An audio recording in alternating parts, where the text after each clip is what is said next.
Hello everyone.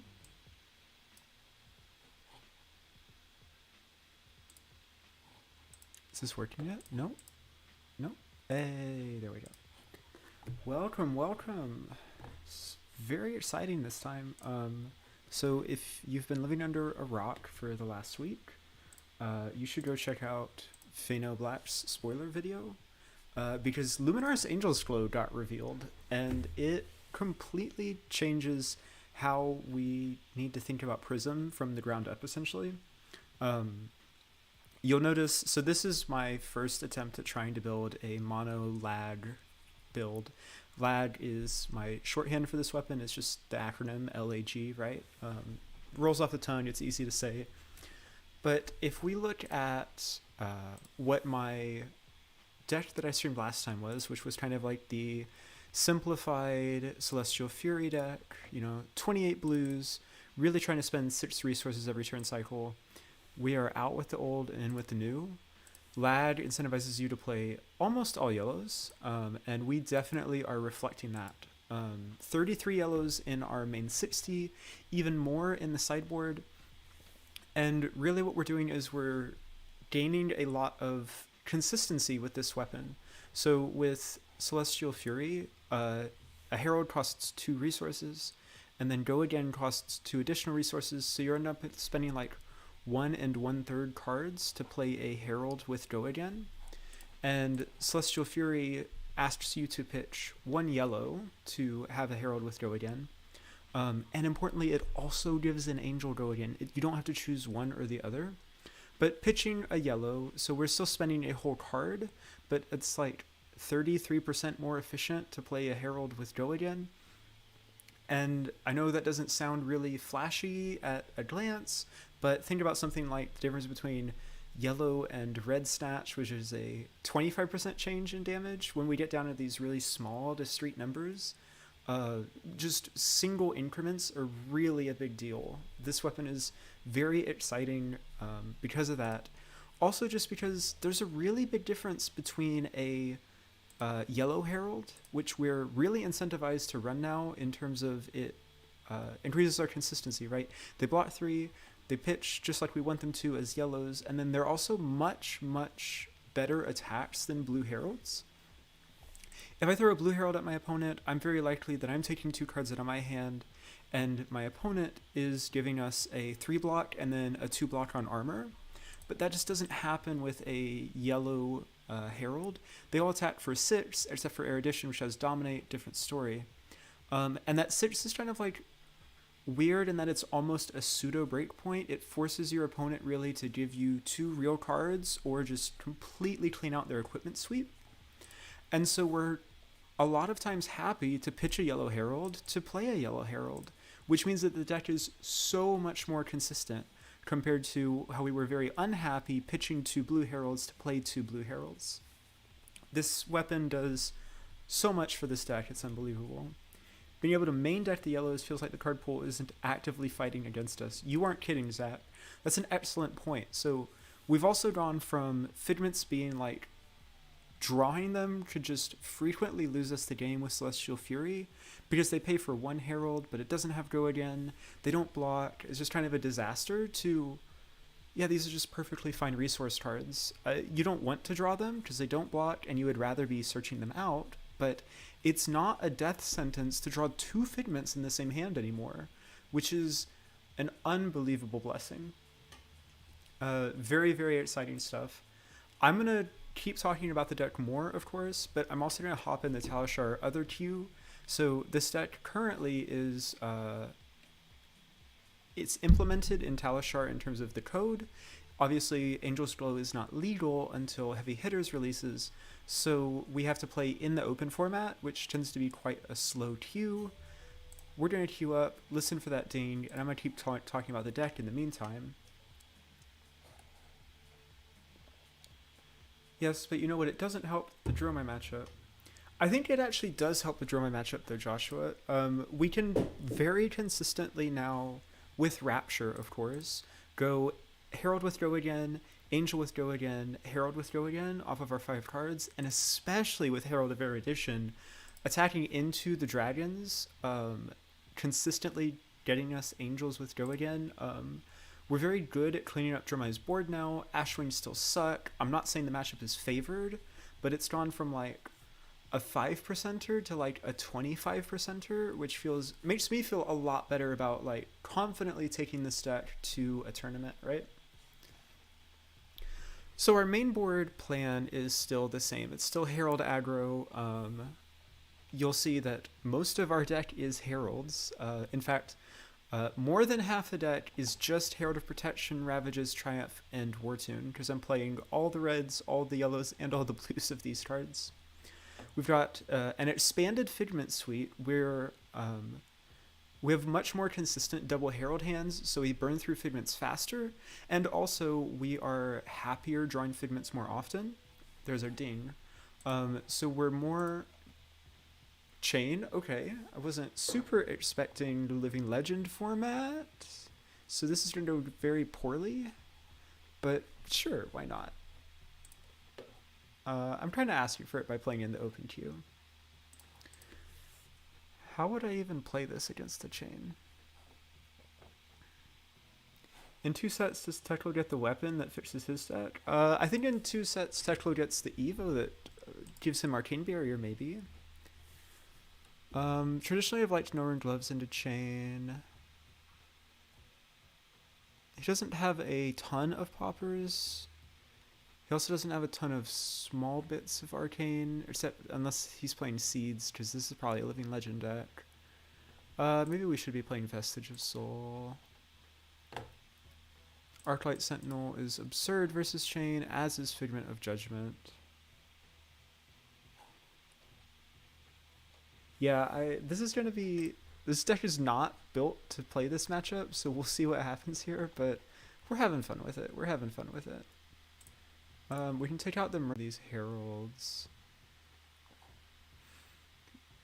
We're very unlikely to loop, but we have the potential to, so probably want to keep that in. I'm just gonna cut like a random yellow card now. Yellow Rebirth is our worst Herald. Sure, let's try this. No blue auras, so we do have Passing Mirage Celis, but oh god, we're gonna get so steamrolled because we're playing a classic constructed deck versus a Living Legend deck. We have Passing Mirage just because they serve a purpose versus Bravo. CNC, sure. Insofar as this stream's gonna be a master. They force Bravo to interact, but with the Vestige switchboard, because we're gonna try to ALS loop Bravo, I don't think there's room for... Look at this. This is a double Herald hand. And if the first Herald hits, then we also get to invoke and swing an Angel. I don't think we have the luxury of playing excess non-light blues, is why I don't have Pierce Reality in currently. If you win this, you're going to immediately be getting 3 Murkmire Grapnel into your Azalea deck. Well, I'll try really hard, okay? Yeah, so I'm just going to lead with Herald of Protection, because this has, thanks to Footsteps, some Phantasm resistance kind of baked in. And Triumph also has some resistance to Phantasm baked in. If you swap them around, then Triumph was already kind of robust to Phantasm, and wastes the Phantasmal Footsteps in terms of like we don't have things left in our hand anymore. Awesome. So Vestige of Sol is online. We're going to go ahead and grab from Veridition, get a free Ponder here.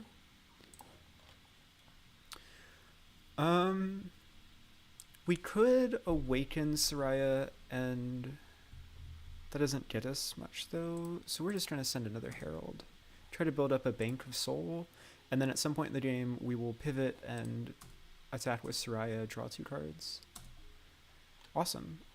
Let's also get another Spectral Shield to insulate us. This is fine. I'm not super compelled to flip yet. Chains on 3 cards. It's not a great arsenal. It's alright. We don't have any incentive to ALS when he has... That's a good card off the top. Thoughts on Ode to Wrath? Ode is a fine card. I think we already have plenty of ability to go wide thanks to lag. And when we're not attacking for one a bunch with the original Luminaris, I think the extra -1 life tends to be quite underwhelming in my opinion. So I haven't seen super the incentive to... We're just going to try to race this Chane at this point. I haven't seen really the incentive to play Ode to Wrath over something like Merciful Genesis, which actively builds my soul, because I'm not really hurting for action points with this new lag. Yeah, it feels like overkill. It's a good way to put it. Red minnow into Riftbind, but it's from hand, so it's just 6. Okay, so our turn is Herald, probably chew through equipment, awaken and swing protection, probably trigger it, and then swing ravages. We can arsenal the ALS if they block out the Herald of Triumph. Yeah, I'm okay taking 6 here.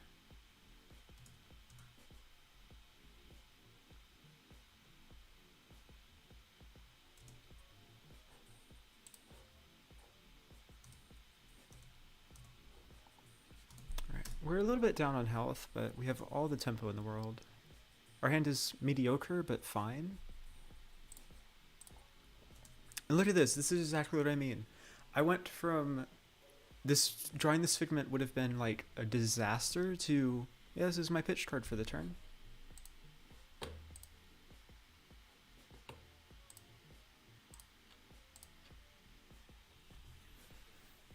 I will say these Triumphs carry so much weight. Just the fact that like CNCs don't pop them. This is really cool. The altar on this is interesting. Yeah. I doubt Chane has D-React, so we get to hit. We'll grab Ravages. I'm not super incentivized to judge just this random Seeds of Agony. Ping Chane. Vestige is online, and I am pretty happy to awaken our Aegis, swing her, and trigger the ability probably.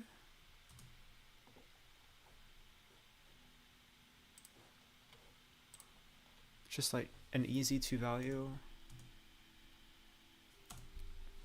And then unless Chane's willing to throw equipment in front of this random blue herald, we probably get another soul here to make up for what we just threw away. We do. Perfect.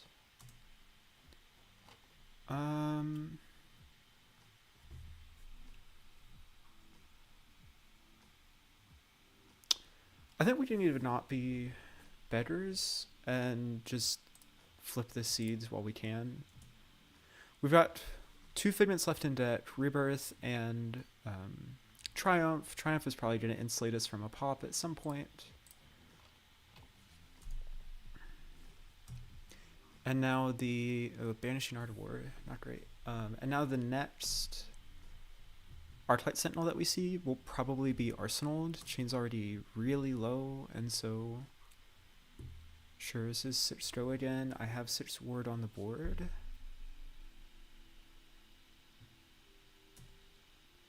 Seven Stro again.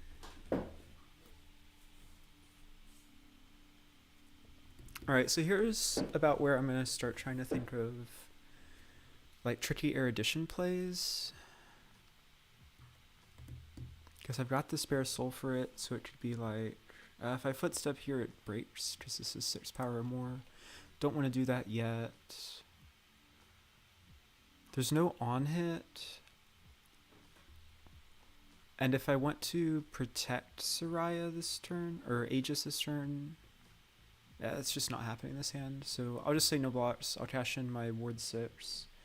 Chane probably just arsenals after this.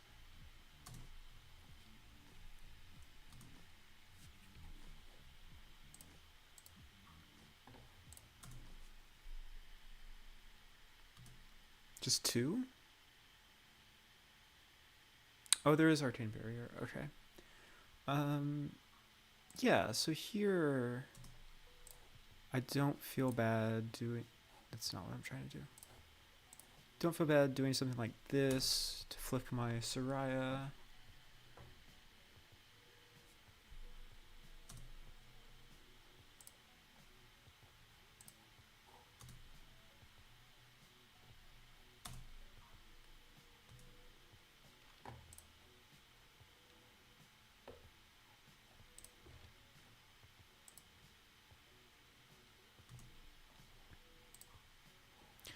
We'll awaken, we'll draw 2.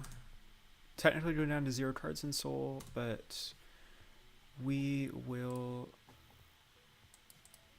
just have a full 4 card hand, so we're probably looking at, again, 2 heralds after the Soraya. Perfect, exactly what we wanted. So that was our angel attack with Go again. Now we get a herald attack with Go again, and a final chain closer. We already have the yellow in the pitch, so there's no need to pitch another yellow, so we're looking to pitch these blues, which means we get to send these 2 heralds. Again, I'm going to throw Ravages first while it's insulated by Phantasmal Footsteps, and then Triumph second.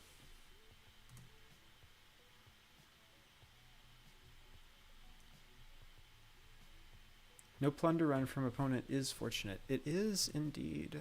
We are much further ahead in this game than I ever would have expected us to be.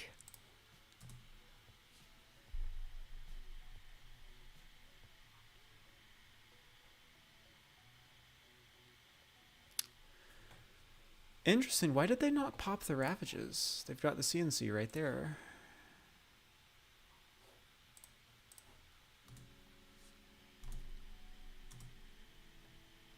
Well, they have 1 card. We're very likely to be able to protect our Soraya next turn. Yep, that's fine. Am I still trying to build Vosen? Technical Vosen's on my back burner right now. I have about half the deck sleeved up just on my desk, but I haven't been actively thinking about it recently, just because I've been so preoccupied with Prism.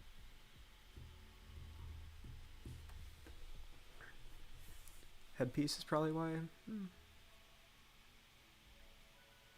Do I think it what, Smurf? So this is an arcane and 2 physical. Do I think it's possible to switch with Redo Minaris? I do.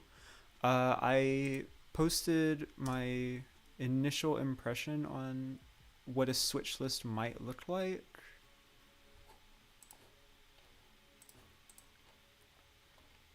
I just think that you don't get to play a lot of the red heralds, and so you lose out. Am I missing something? They just bought 2 cards and a card they could have popped Phantasm. They did, Deadpool. I'm not sure why they did that.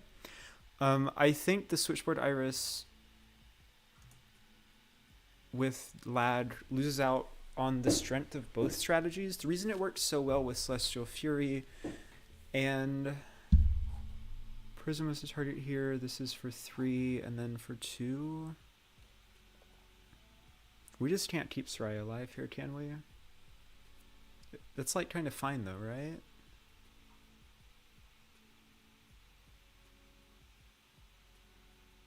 Is there a world where I spell void this with Halo?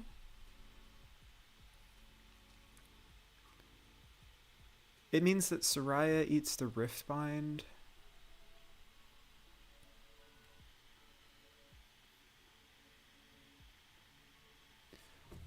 Okay, spell void this with Halo. Blocked 3. No, because I don't have a block on the follow-up still. So yeah, I'm just taking 5, sending 2 heralds. Okay.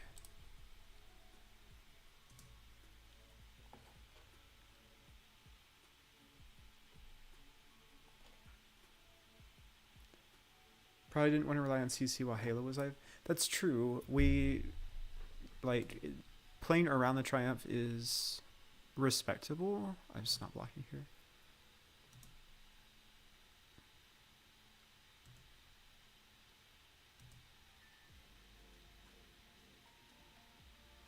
Oh, there is no Rosetta-thon follow-up. I can't count resources. Duh. I definitely should have kept Soraya alive then. That's okay. We'll live.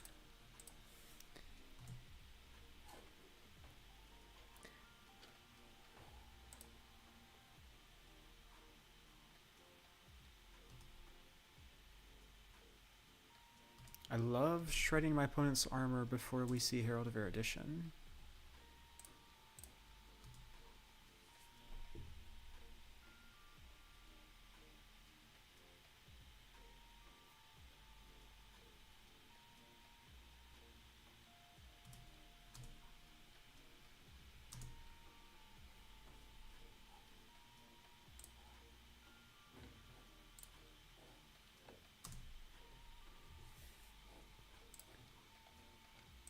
Okay, now we have a turn.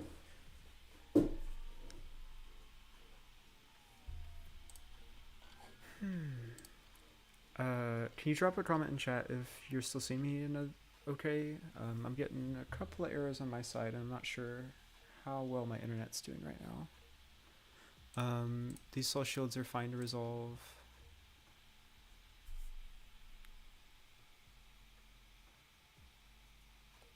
We're gonna do everything we can to keep this whole hand. But they've got 5 cards available. Alright, perfect.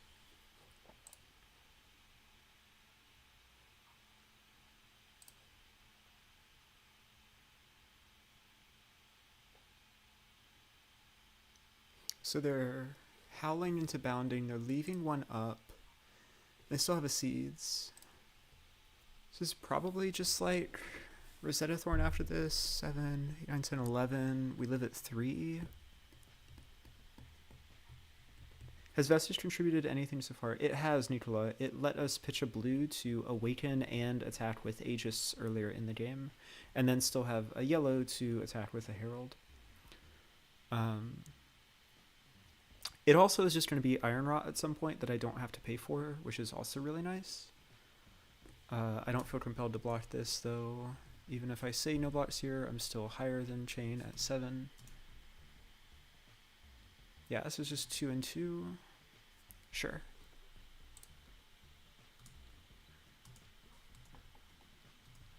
Alright, playing with fire a little bit, but so is this Chane. They're down to 4 off of their Seeds of Agony. They don't have Spellbound Creepers. We're not going to surprise die to a Sonata. So, what's the play?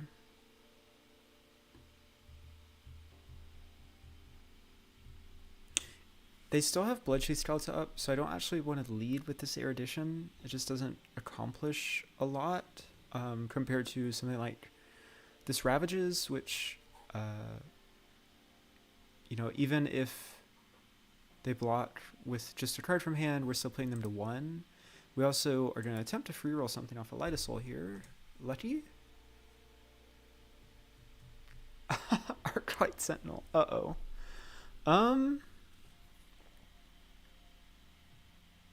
Let's think about this.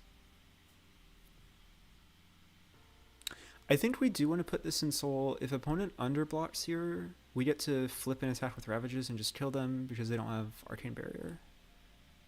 So I do want to throw that ALS away into my Soul.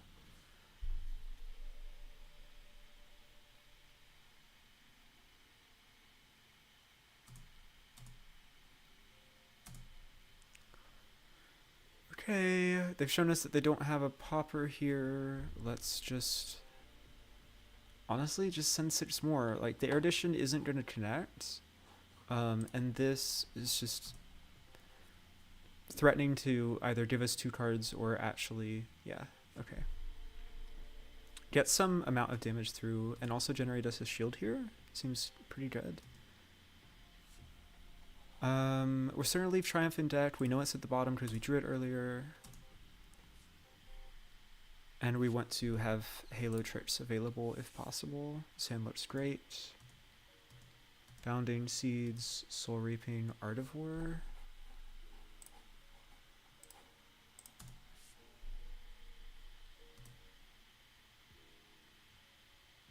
Is kind of a shame. I guess if we hadn't gotten greedy and then sold that ALS, we would just have won.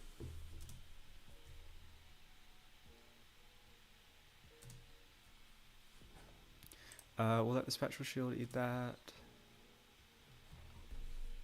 This is for 4 go again. We have 3 soul.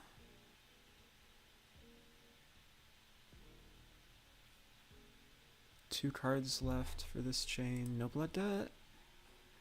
No blood debt. So we're gonna have to... Yeah, we're gonna have to give cards here. So let's... start like that. This is attacking for 4. Erudition now is online. So that's probably what I'm going to lead with on my turn. Does Delta have Arcane Barrier? It does not, yeah.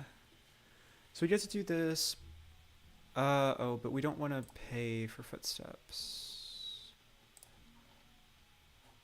We can do this.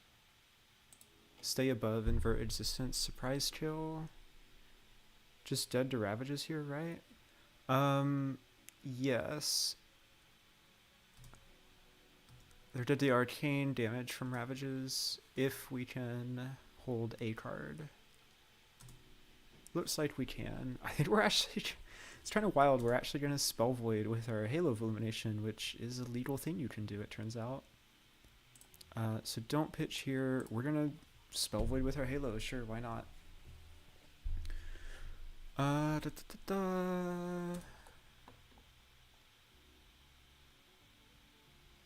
Wait, oh, we are... Hold on. We AB'd and we used Spell Void on the 1 arcane damage from the Rune Chant.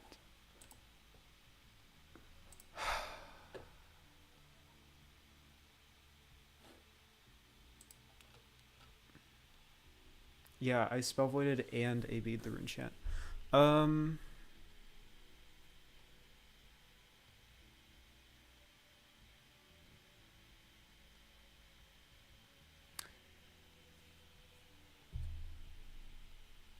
Yeah, it's fine. We'll go to 1, we'll flip a Figment here. And then on our turn, we'll flip a Figment here, soak 2 on our turn, awaken, swing. But we should be up 2 more life right now.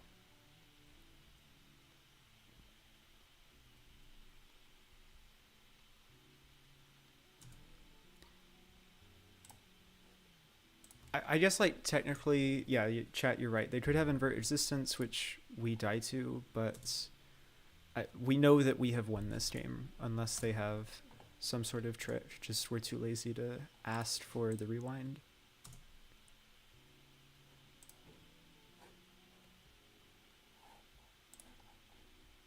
Oh, it's a good point, Zachary. I don't have an on-attack action in my yard. I can't be inverted. Attack 2 arcane.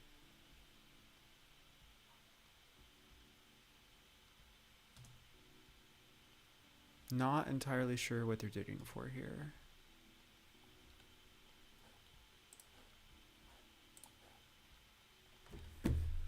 Whew. Alright, so Luminaris Angel's Glow is so broken we can beat Chane with it, I guess?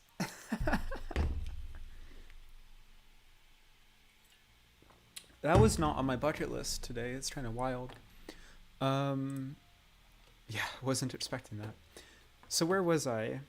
New Prism busted, confirmed. Still the same Prism. Just with a much better weapon. So the main board is still kind of the Herald aggro that we've seen. What are your thoughts on Waning Moon Kano? Been playing versus him locally. I always get blown out due to the ward being irrelevant. Haha. Hey, welcome, Syndra. Um, oh, we already have another game up. Guys, I'm not here to play Living Legend. I'm really not here to play Living Legend. Honestly. Am I gonna play this game out? I'm gonna get slaughtered. Alright, fuck it. Excuse me. Sorry, I'm not supposed to say words like that. Arclight Sentinel is useless. Genesis is... You'll queue with a CC deck? Thank you, Zachary.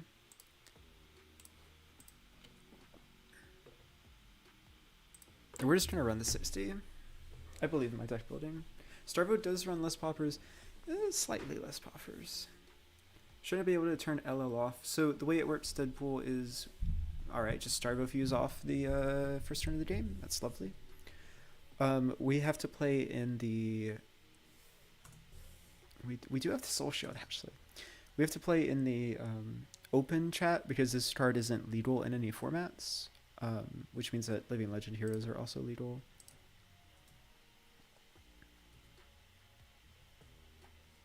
Oh, is this the same opponent?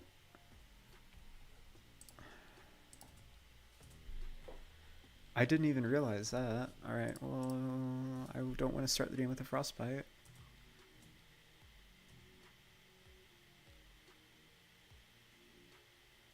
This hand is not great. Not fantastic. Just raw deck building skill. Oh, I guess we should have put the ALS loot package in. This is a Guardian. No, just letting us hit? Really? That's a bold choice. Really? Are you gonna let us get away with it a second time?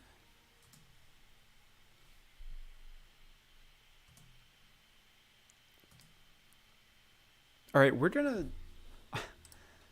They must have, like, dominated fused crippling or something. Because we're gonna run away with this game very quickly if they just no-block us.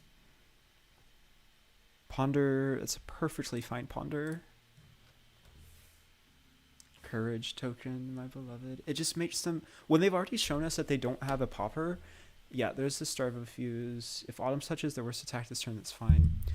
But when they've already shown us they don't have the popper, getting Figment of War for the courage to buff your... Why did they not block us last turn?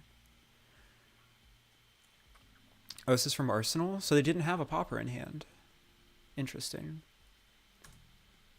Alright, what's our turn look like? It's like... Wartune Herald...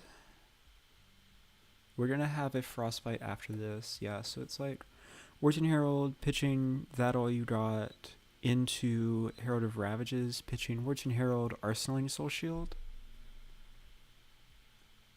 Yeah, that seems fine to me. We don't have a blue to block with Footsteps and flip an Angel on Frosty 4, so we're just not gonna play to that.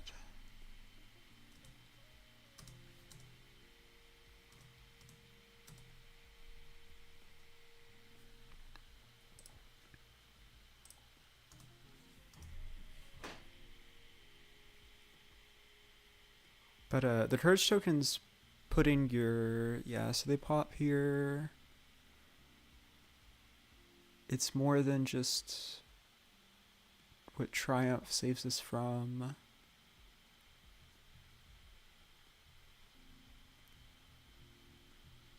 Okay, this is fine, because we can pay 1 to regain action point and then send the yellow Wartune Herald in our hand, and we just sit on this for another turn cycle.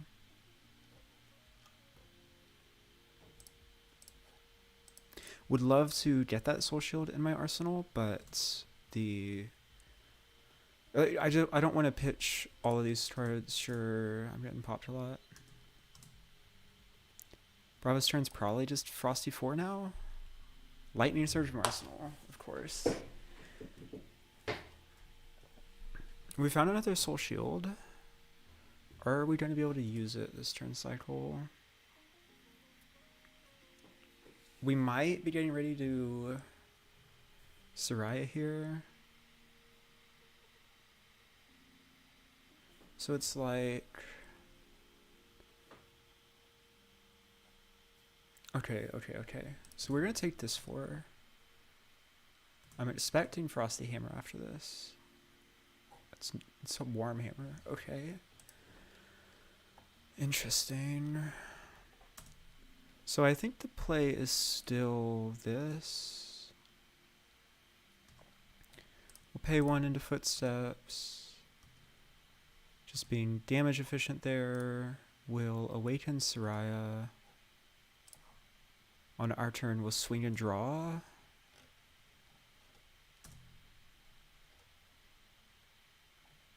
Swing, probably went into Arsenal the Soul Shield. Yes. Here, doesn't matter. Okay.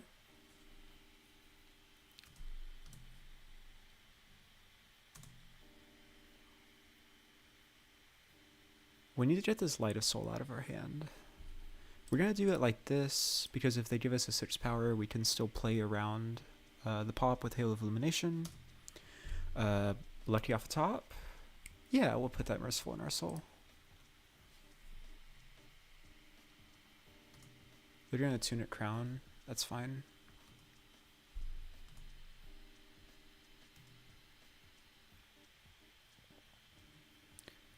I think we need to get the free Rapture value at every opportunity in this matchup. That's possible. I don't know. It's just... Stopping Frosty Hammer, it seems so valuable to me, but I could be wrong. They're just giving us Stalagmite here. Sure. I mean, we just... That's all that they blocked. We just respond by activating Prism to flip Bologna for value in Arsenal Soul Shield, and we're fine. Like... hold on.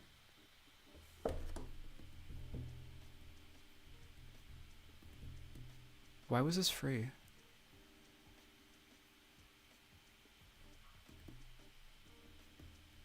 Message here is not free. Have we put a card in Soul this turn? Am I crazy?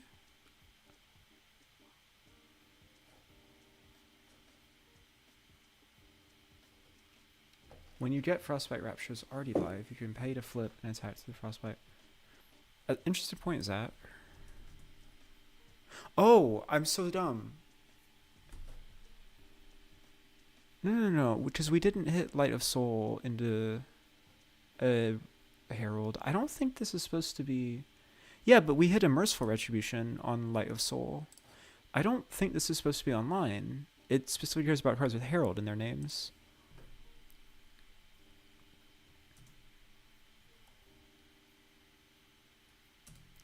Alright, well, we're going to play this the honest way. We honestly shouldn't have this Ravages in hand, so we're just not going to do anything more on this turn.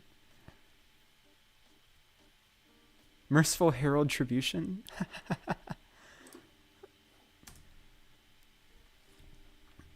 Don't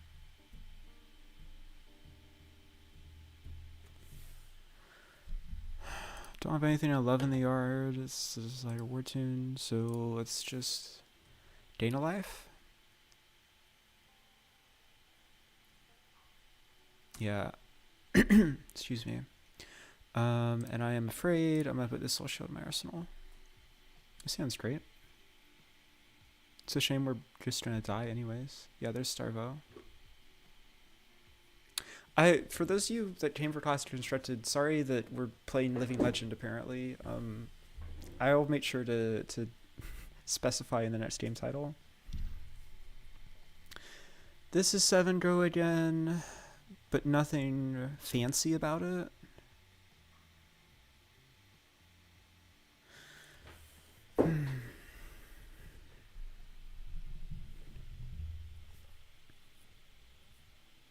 How do we keep Soraya alive this turn?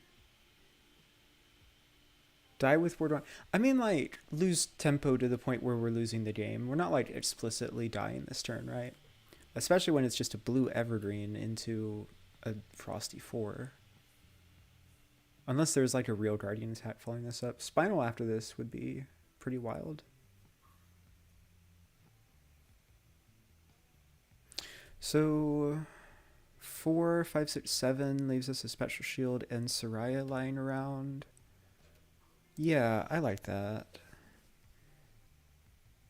We've got a yellow here, blue, so we're just gonna go like this, let Bologna die.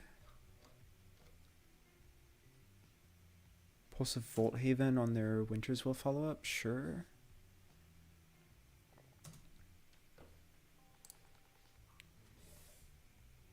Do I ever test against viewers? Not intentionally, but I just am in Talishar. You as a viewer can try to snipe my game. There's nothing I can do to stop you, and I don't necessarily discourage it.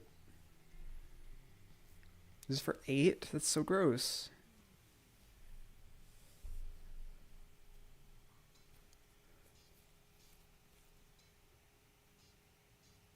Damn, opponents playing cards.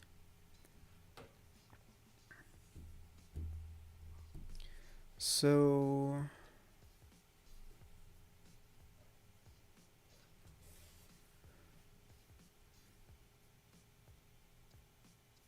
6, 7.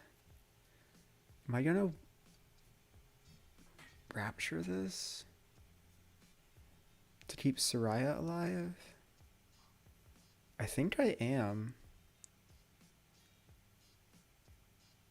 Yeah, I'll play against Vynnset, Sintra, sure. Okay, we're gonna give up Rapture here, but I'm just not sure that there is another line that doesn't just surrender all tempo. Because this is 6, 7, 8 from our Rapture Ward 1. So we get to attack with Soraya, banish, draw 2. You know, probably play this Ravages.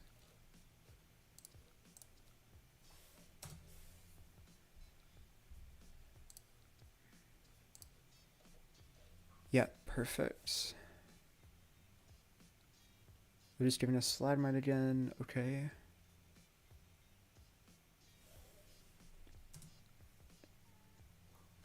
Not really anything I can do about that.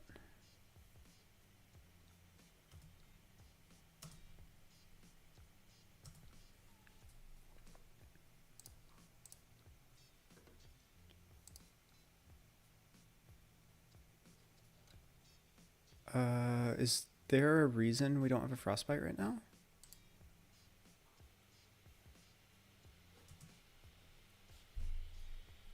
Am I crazy?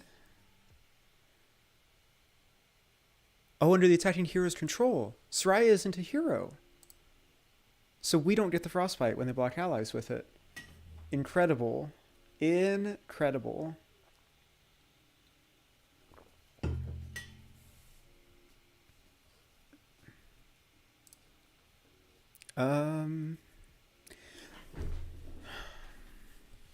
Thanks, Dromai. They've already given us 2 cards from the hand. I think I want to just awaken my protection. Sure, I'll pitch. It's fine. Because really just like drawing 2 cards with Soraya every turn is the kind of unfair play patterns that are going to keep us in this game. How many cards have we drawn off Soraya at this point? It's just kind of absurd. Are they going to attack Soraya directly?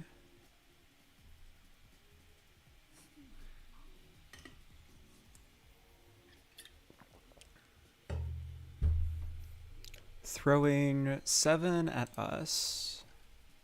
Soraya broken, confirmed. Confirmed. Still have all the armor in the world is the issue. So this lets Aegis die. We take no damage. And then we draw 2 cards with Soraya again? Sure, why not?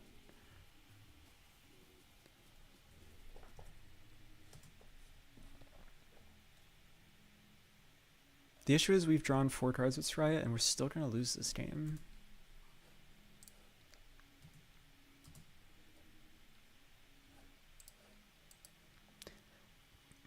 Really looking to arsenal the soul shield here. Hey, that is a very good draw too. Because we get to swing Red Wartune Herald with Go again. You know, insulated from the pop with the resource floating, play passing, even after they pop Wartune, Arsenal Soul Shield. This is a pretty good place to be in, to be honest. Imagine 40 health Prism. That would be broken. You are in fact correct. Regain action point. Play Fast Mirage. And now Bravo is really between a rock and a hard place. Or they have Lightning Surge. Okay. Yeah. Well, you know, they took until we had wasted all of our soul drawing cards until they found their go again to kill Soraya. So I can't complain too much. And then just wail at passing? Sure. Alright, we've got a Soul Shield and Arsenal. We've got Halo up still, and we still have Triumph in the deck, which is important.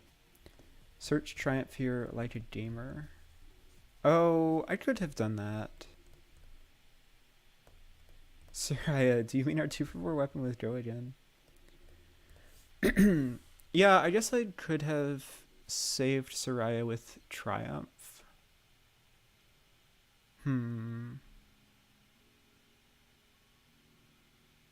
I did not see that line. I should have. Should have done it. I'm not going to rewind though, just for the sake of, you know, viewer seeing the game play out to its natural conclusion.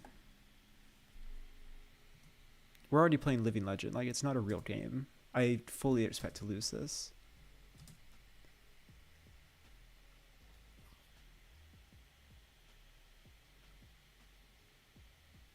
Sure, this is an 8 power, can't kill it, that's fine. Yes. 6 more.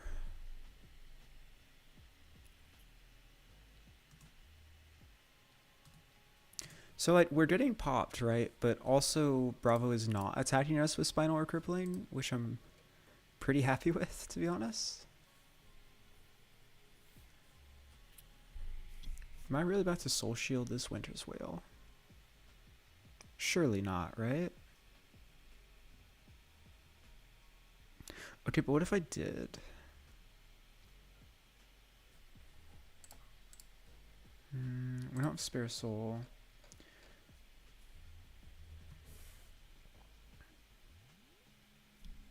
Oh, it's a Wormhammer? Yeah, I'm not. No, absolutely not.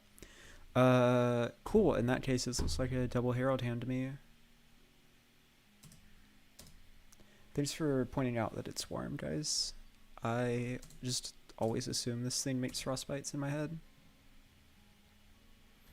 Okay. Protection is our better Herald, so we're gonna pitch Rebirth. Not a ton of lines in this hand. Yeah, this is fine. I think there's an argument to play the blue Wartune first, because if they only have one popper, we would prefer for our worse Herald to get popped.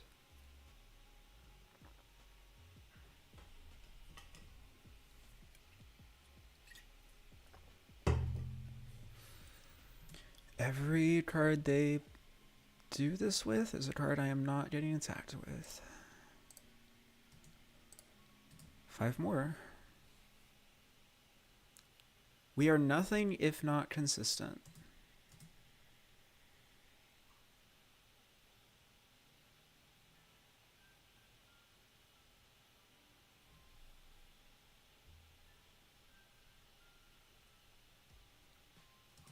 Sure.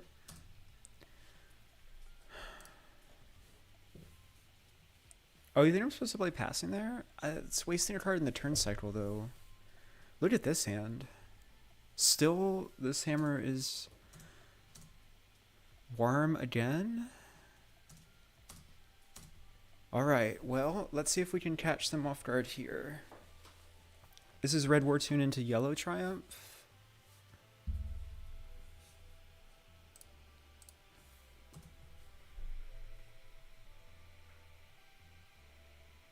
kind of just giving our opponent a lot of agency in this game, which I'm not sure how I feel about that, but they've done essentially nothing but pop us for the last 2 turns. If they ever miss on a popper, we probably get there. Yeah, that's essentially what I'm banking on at this point. I especially want to be pushing while they don't have Tunic up, because it means that they have to pitch a card, like give a card away to try to cycle into a popper off the top. Whereas with Tunic, they can just trade their arsenal for a new card. As another big attack, sure. I do want an action point back. Let's try again. Sorry, what? Why is this triggering Phantasm? Oh, 7 down to 6. Sure.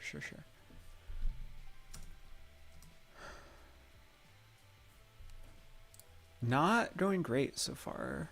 This is another great hand. Okay. We're really just trying to call their bluff, waiting for them to have a bad hand. Imagine having a headpiece that's almost a repeatable Crown of Providence. Yeah, alright, we finally got there with Frosty Hammer. We have no figments.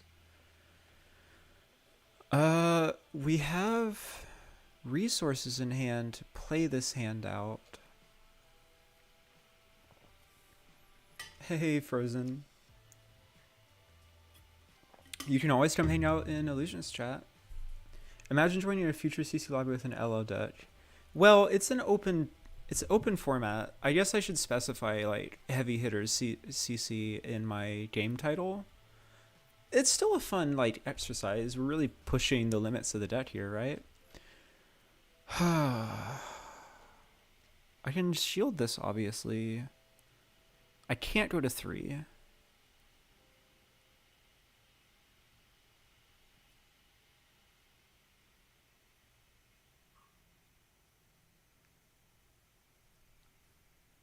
Illusions are the enemy? I don't think so.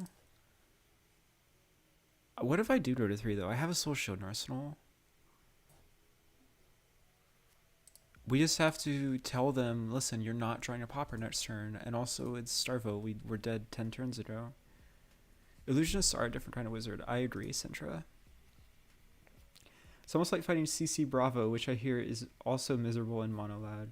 Yeah, I probably should have cited into the loop package. I don't know. I don't think there's a lot that this deck does against Bravo Star of the Show in general, especially when we don't have original Luminaris. Kind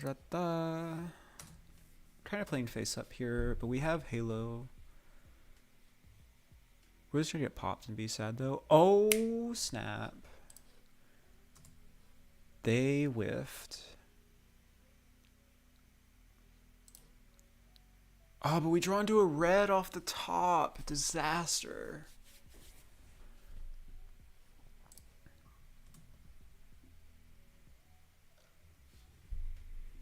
You moved to Vynnset after Icelander? You really gotta try Prism Mirage.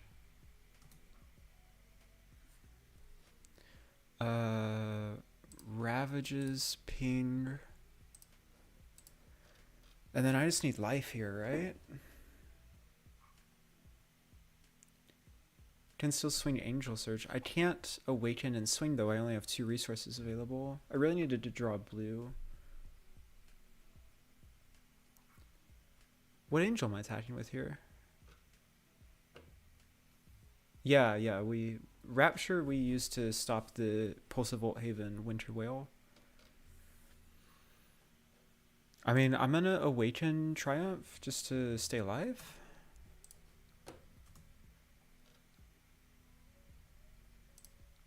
Ravages is a late game win con, I guess. This game is staggeringly close compared to what I expected, to be honest, which is interesting. I've just got nothing good going on. At Victoria? Oh my god, we're getting away with something.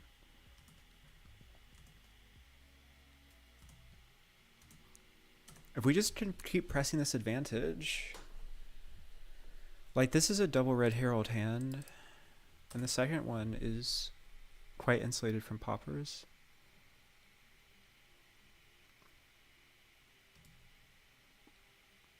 Killing angels? Well, yeah, it's an interesting strategy. Yes, regain my action point, please. Threatening lethal, they only have all of their armor, but they have a crippling crush. Alright, game's over, probably.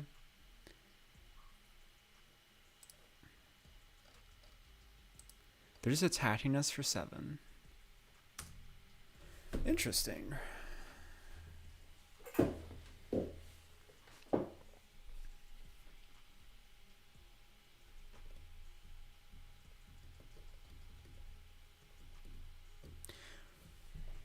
Are we flipping here just because we have no better options? I think so.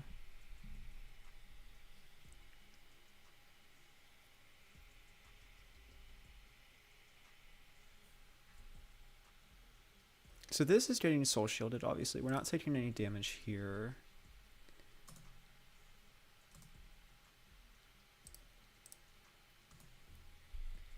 I'm just trying to think about what our turn is.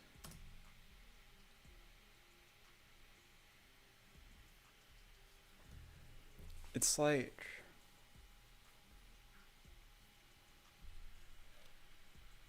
God, if only we had... there's just no good options here.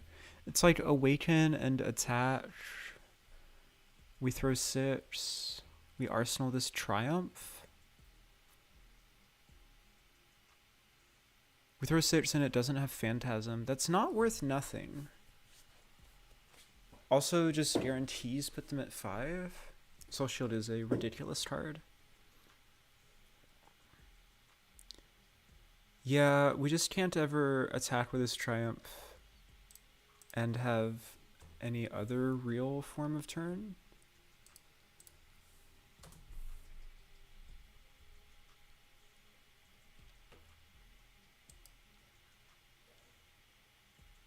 I should have just blocked 6 and kept the Soul Shield. This yellow Herald of Triumph in my arsenal is much lower value than Soul Shield is at this stage in the game when I'm at 3. I think you're totally right, Z. I feel very dead.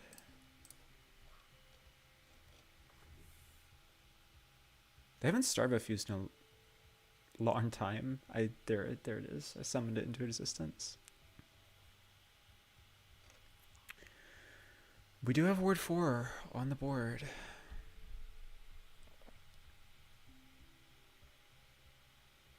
Yeah, this game is just over.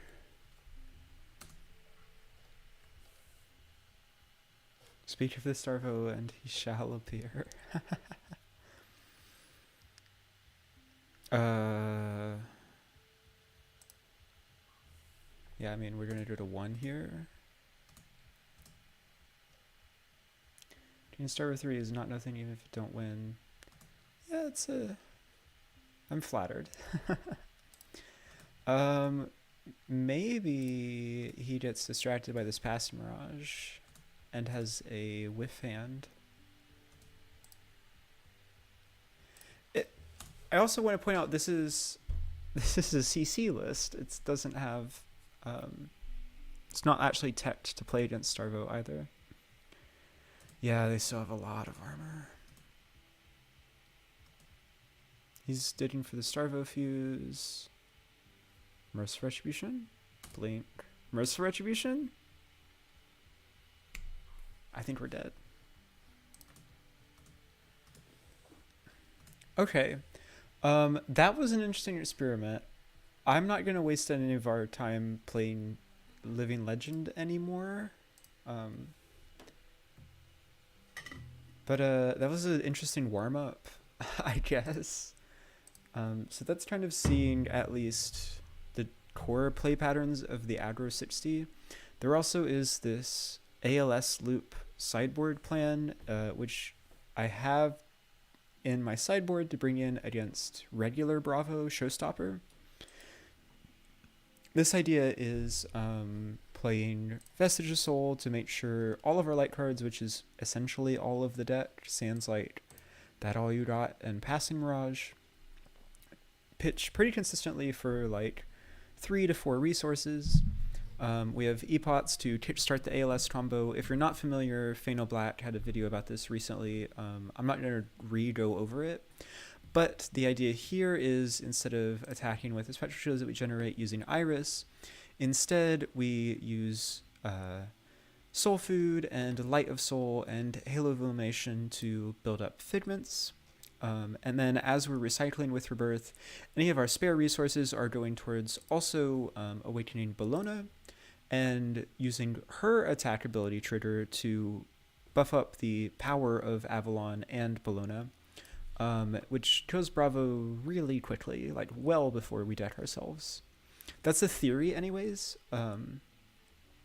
If they manage to pack like a time snap potion or time skippers, we can, if we have enough figments built up and enough soul built up, pivot into just the double angel plan, which is just awaken on my turn, on your turn, on my turn, on your turn. And if Bravo is throwing at our face, we're blocking out as much as possible and accruing this board state. If he's attacking angels, well, we're up 1 angel each turn cycle. We just have to make sure that we can survive until that late game, which is why I've been very particular outside of our figments and a few cards that generate soul to have essentially the entire deck block 3. Past Mirage doesn't, but let's be real, this is a time walk that you set down and you look at the Bravo and you say, I dare you to not destroy this. Because Heralds with Go Again without Phantasm versus Bravo are very scary. Do I need me to explain Soul Shield? Oh, Soul Food. Okay. So here's the idea with Soul Food. It's very hard outside of Light of Soul and Halo of Illumination and Merciful Retribution to get figments on the board without literally playing them out. But what we can do, and obviously it's fantastic if you have turn 0 high roll, but at any point in the game versus Bravo, just like, oh, I blocked with 2 to 3 cards, I have these 2 cards left, one of them is Soul Food and one of them is a Herald. So I just spend my action point playing Soul Food. I get Soul Food and Soul and the Herald and Soul, and that does trigger Prism, so I also get the figment onto the battlefield. It's really an investment piece, like a delayed combo piece to build Soul and board state for later in the game. And then energy potions just provide resources to help kickstart the combo later, right? Soul Food is for consistent multiple Herald tutors, exactly. Like, ideally we're having like 1 turn in the game where Bravo has a bit of an off turn, and we have a Soul Food in Arsenal, and we just say, all right, I won't block this turn because I have 3 Heralds in my hand, and I'm just going to play Soul Food and get 3 figments and 4 soul this turn cycle, and now I'm set. I'm ready to pull the trigger on my double angel plan at a drop of a hat. What conditions do I use Library? I use Library. So Library is a very, very new like thought experiment test. I own one. I didn't really like it in old Prism. I think it might, oh, sorry, that's the wrong deck. I think it might supplement this plan in terms of like, the ALS loop is extremely resource intensive. Having an extra card in hand can really smooth over how many resources you have available. The 3 Figment ATBs at once could be pretty strong too. Yeah, I mean, it's the same amount of value as you get whenever you tutor a Figment, but it can definitely like compensate for the value you're giving up by spending cards and an action point on just Soul and Figments. You're going to need to see the Soul Food in action. Such a massive card commitment, and Soul Food Figment in hand is such a non-bo. Yeah, I think we have 7 figments, so if we have to throw one of them away to Soul Food, as long as it isn't exactly Rebirth or War, we can. But you're right, it has some gross non-bows. It is just like, it's just a yellow card, it blocks 2, it's not the lowest floor in the world, I don't know. Complete exercise that we're trying out. We'll see how it goes. Let's hop back in. Heavy CC. No LL, please. Let's see if this communicates to our opponents better. Yeah, there's no pending games. But that was a fun warm-up to start the stream, I think.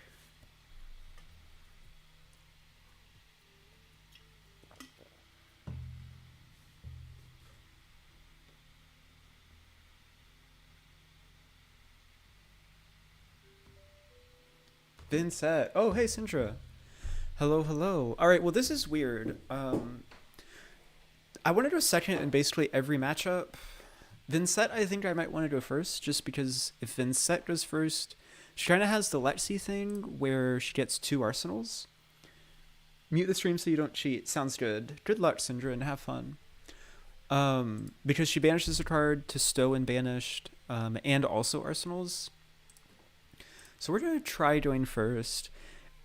Vynnset also a bit of a weird deck. Like, yes, they have a moderate number of poppers, but those poppers are also their premium Runegate cards. And so if they double pop in a turn cycle, their turns get drastically worse. To the point where I think it's acceptable to just, at least in this first pass through, I'm going to try just straight Herald aggro into them and see how close we get to getting there. This is, for the record, this is like my 5th game with Luminaris Angel's Glow ever. I wanted to play a teeny tiny bit just to make sure that like I knew the very basic play patterns, but I really wanted to go on this like card quality and deck building exploration journey with y'all, more or less, at least here at the start. So a lot of this is just as new to me as it is to you. So I'm citing 1 Herald of Figment of Judgment in just because it's so good to turn Runegate cards face down. We will take out in exchange one of our other no-block cards. Think you went Vestige here because you really can't use Rapture. Excellent point, Zachary. That's a great point.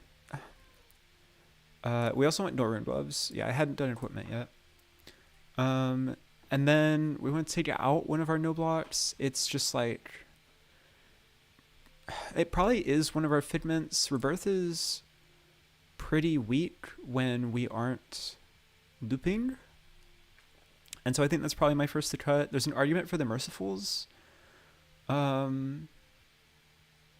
don't know. I'm still exploring this card. I think it's reasonably good versus these medium to high popper matchups. So I want to try to leave them in. We're going to submit this 60 and see how it goes. Okay, this is just fine. I mean, we're just going to play this Figment of Protection and Arsenal Yellow Herald of Protection. It's not great, but it's acceptable.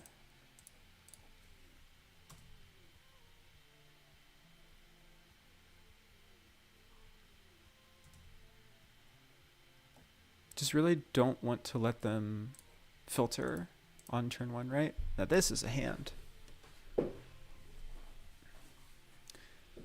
It also is Vexing Quillhand Vynnset. They don't have much of a fridge. You know. Putrid Stirring is the first banish. That's not a Runegate card. We might get to hold this whole hand.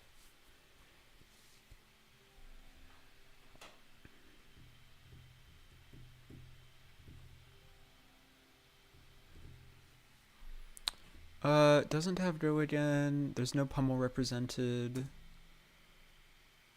I don't have Soul, so I can't pay 1 and then also flip the Angel. So I think I'm just going to tank this.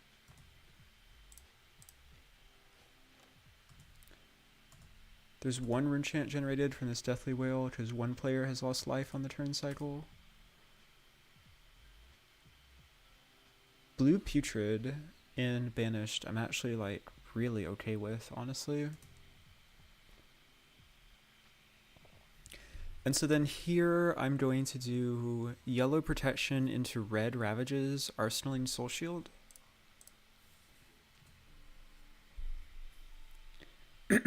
In general, I want to try to bait the popper on the first Herald with this matchup, so I'm trying to sandbagging the more premium Herald for the second attack on the turn.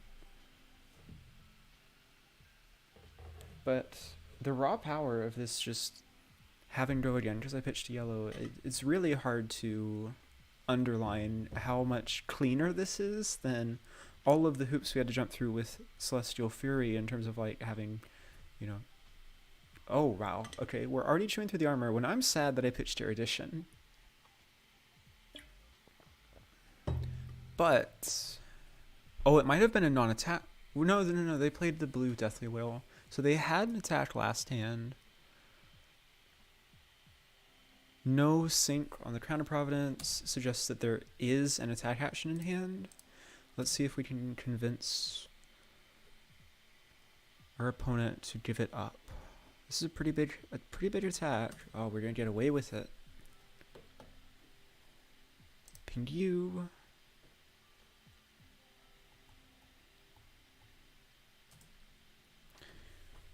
We already have something to arsenal. Figment of Judgment, I want to save to Halo with one of the like setup double gates. Putrid Stirrings, it's like a 2-card 3. I'm not really worried in flipping that face down. Figment of War, we don't know what our courage is gonna be on, so I'm just gonna get Ravages. It's a pretty safe choice. And Vynnset doesn't really attack in chunks of 4, so she doesn't frequently attack angels anyways. She just lets them die to Vynnset Unpreventable. So I'm not worried about Halo ravaging my own face to kill an angel that's being attacked. This hand's great. Widespread Annihilation, but we're a far way off and there's a... Oh my, that is an early Grimoire break. Okay, so this is just permanent blood debt for the rest of the game. There's no shadow attack so far this turn. Interesting.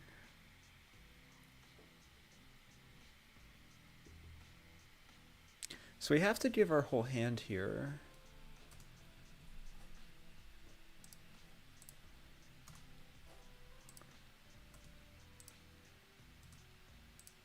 But it ends up just being fine. Because Vynnset is now on a really major clock with his Grimoire and banished. No rune chance after this turn. No arsenal. There's a very real danger of whiffing. And even if not, there's 2 blood debt here that's just essentially a 14 turn clock, right? How bad were those hands that we already chewed through Crown of Providence and Grimoire? Yeah, I'm also wondering the same. I mean, we've had 2 attacks thrown at us. One of them, the rune chant generation just wasn't there. The other, really not a premium attack.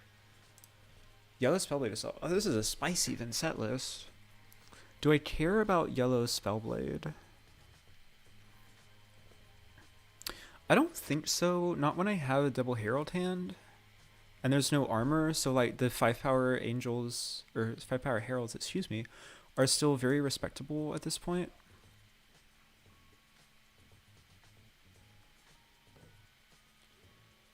Zero.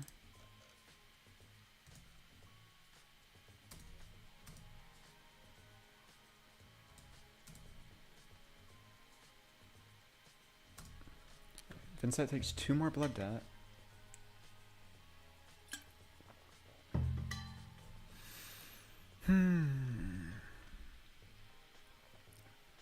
So again, I want my opponent to pop my bad herald, and then have problems with the follow-up, right? And then if they don't pop here, we get to awaken and attack with Horseing Herald. Seems pretty good to me.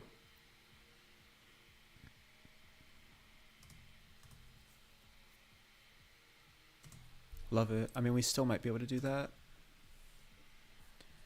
Hold on just a second.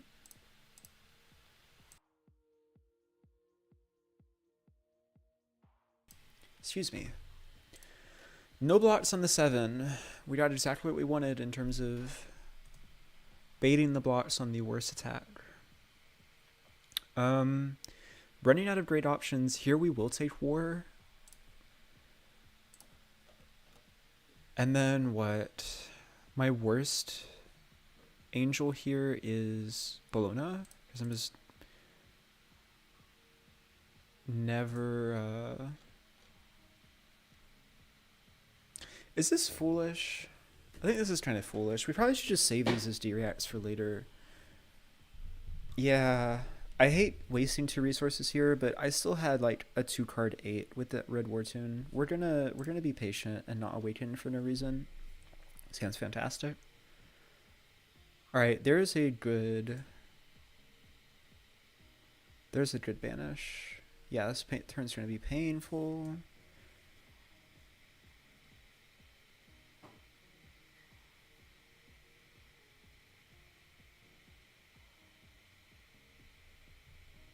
It is unpreventable. Okay, well, I am glad that I didn't awaken our angel for actual 0 value. Hey, welcome Vishra. You tuned in just in time for the actual CC.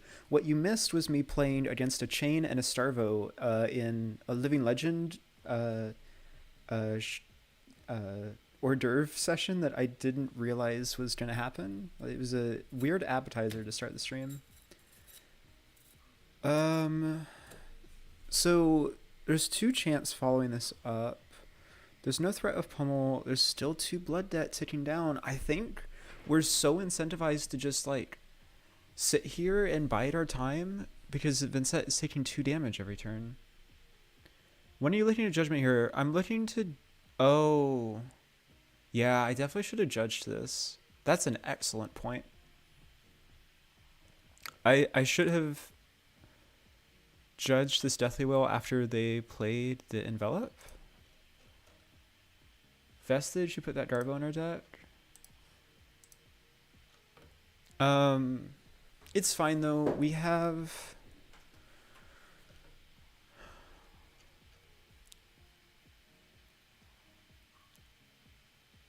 Five, 6, 7, 8, 6, 7, 8, 9.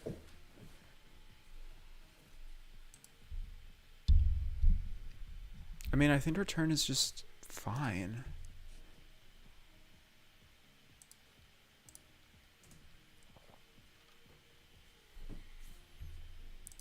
Zero here. We're gonna soul shield this because it's a million damage tall. Our turn will attack with Ravages, Arsenal Erudition, because Vynnset's out of armor essentially, but we definitely should have judged this Deathly Will. We had an opportunity to after they played the Envelop in Darkness. Oh, you know what? We should be Eruditioning on our turn. Arsenaling the Ravages. We've got a Courage, which means it goes over armor. They must give us a Pauper. Yeah.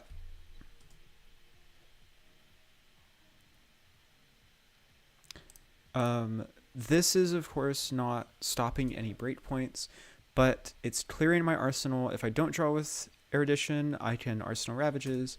If I do draw with Erudition, who knows? I'll Arsenal something.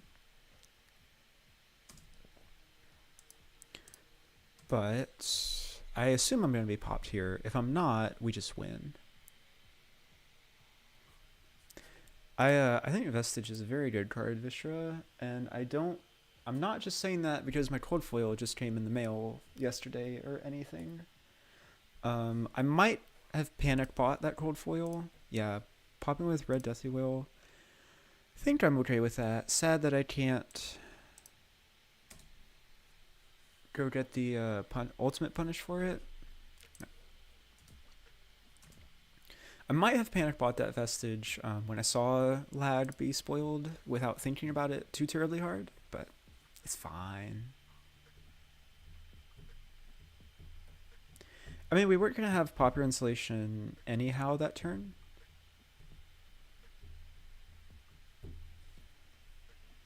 They're banishing Lead the Charge, so this is a setup turn again. I'm pretty happy to take 3. Am I okay with taking 7 here? I think so, because Vynnset's at functional 14. Ayo, happy Prism. Prism be wild, Scott. This weapon is unbelievable compared to Celestial Fury. Yeah, I just don't care.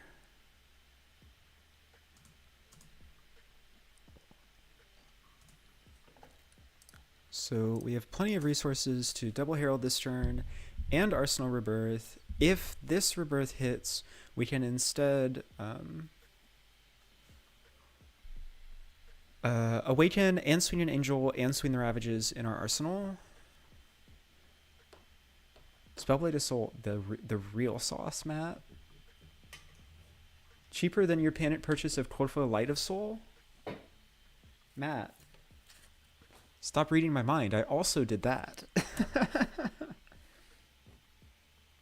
Can confirm Light of Sol is absurd, and I definitely didn't wait to stream until I had my copy in, because I don't want people to see how good that card is, and then I have to pay more for it. Definitely that's not what happened.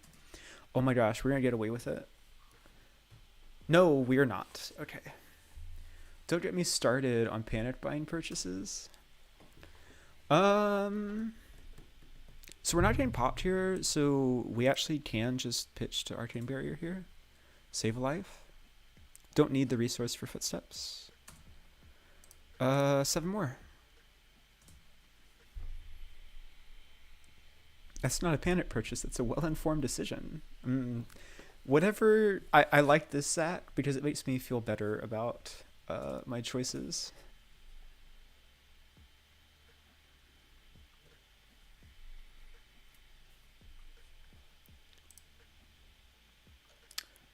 Oh no, Return to Sendervisher? That's a disaster. Well, this is really awkward. They don't have anything I really want to judge. This Putrid Stirrings is like actively good for me because it's just dealing 1 damage every turn.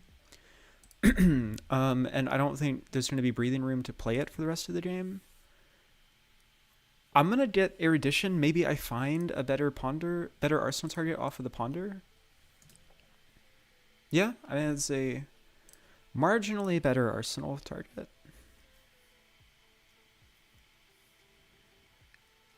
If I get a priority window here, I'm just trying to judge this. Hey, that's a priority window.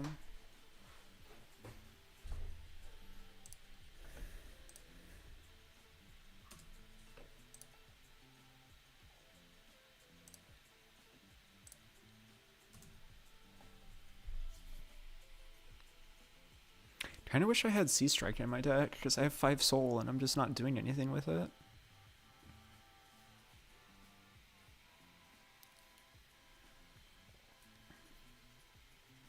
You think Vestige is a bit worse than Tunic and Vynnset specifically, but there are other matchups that it shines more in. Yeah, I mean, there's like 12 equipment I would be happy playing in this deck, but I just have to have some number of sideboard slots that are for main deck cards, because we have to have a reasonably like dedicated plan in order to beat the Guardians. Ends up just being a setup turn. They have no action point. Absolutely, Soraya, please bail me out of this hand.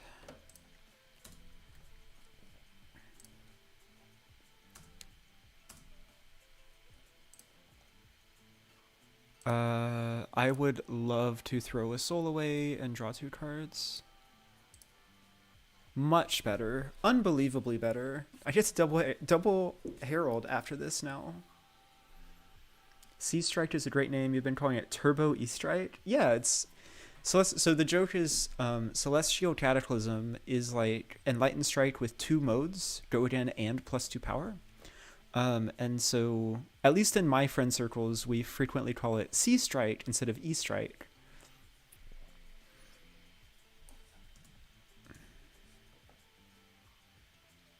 Alright, so there's our Angel Go again. Soraya into Herald of Ravages looks good. Yeah, it does. And we also get to Herald of Triumph afterwards. So Soraya had Go again. This will have Go again. Luminaris is an absurd card. It's like 3 modes if you consider that it doesn't cost a card too. Look at that. All modes active on E-Strike. That's a great point.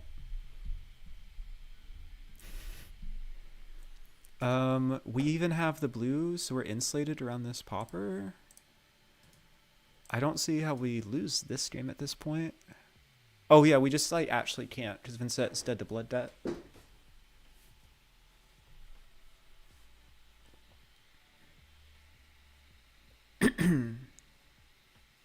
Second's for next turn cycle. We have to, let your opponent have a little bit of hope, Matt.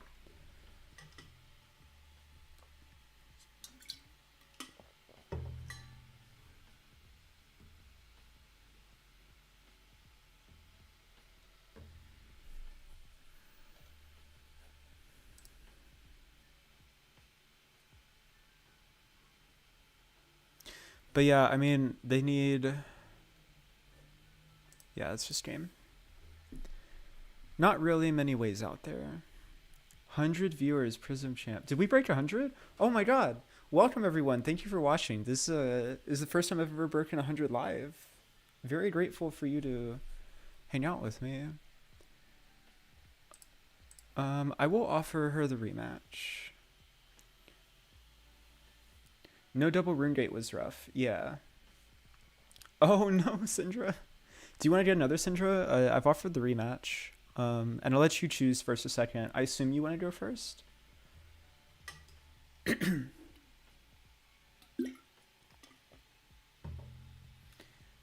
think the Vynnset deck was just trying to build to specifically double rune gate cards, right? Or double rune gate turns.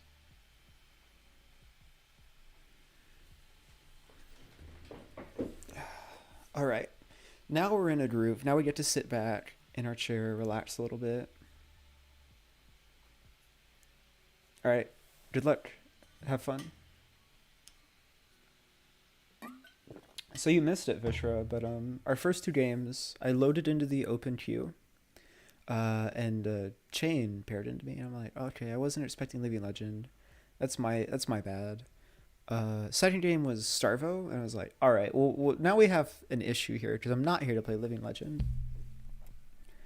Not getting coil hand value is unfortunate. Yeah, there weren't any turn cycles where it would have turned on a rune gate that was otherwise dead, right? Because we were 3 away from that widespread annihilation. No rune. I want a judgment over a rebirth. See, you think the Starvo match would be brief. We got them to 3 life. We're going to ignore how much equipment they had left, but we got them to 3 life. It was a surprisingly close game.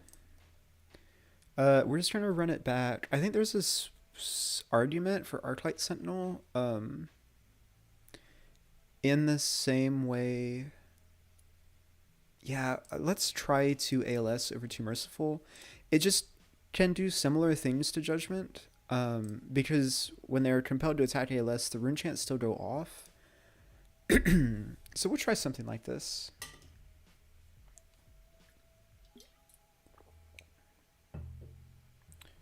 Was this one of those opponent is eating everybody because they can just close out with their hand situations, or real 3 life? No, this was pretty real 3 life. You can rewind and watch it if you want. We have a perfect hand to start the game, by the way. Another putrid... This looks very similar to the start of last game. Opponent has no action point. Is there any angel I want to get? No, we have a double red herald hand. We're not going to scoff in the face of that. I just can't get over that, like, I'm happy to pitch this Figment. It's the coolest thing ever. This weapon is such an improvement. It's not even funny.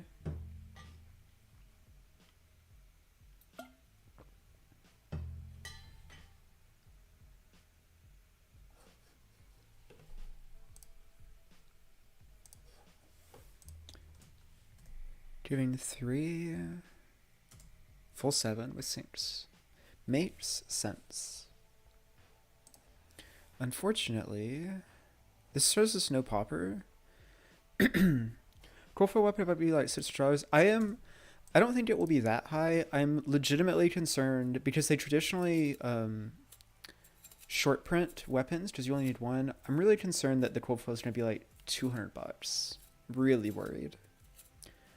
Because like Tome of Imperial Flame got up to what, $60 US dollars at its peak, and that was a 3 of card. It was a not short printed card. It's going to end up in a judge pack. Don't you, Scott? Why would you summon that evil in the world?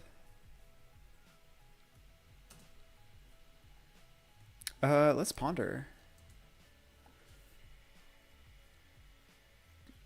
Nailed it. What a ponder.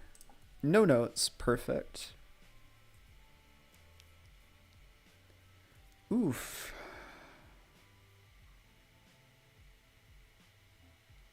We are a resource away from playing this Arclight Sentinel and feeling like a genius. If it pre-sales for 100 or less, you're snapboarding one, I would do the same, Vishra. I wouldn't hate tweet, I would just be disappointed, and I would immediately be hitting up on my judge friends like, hey, first in line to get a cold foil.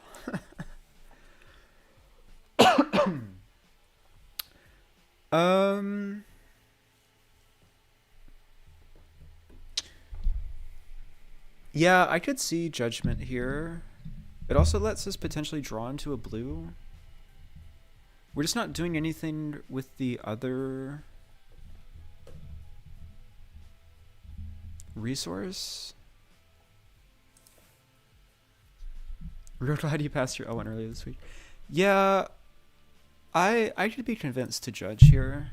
I should be a little judgmental as a treat, but not in like the bigoted way.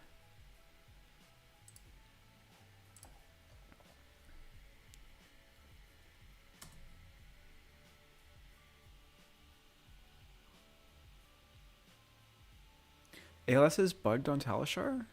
Wait, how so? Yeah, this is fine.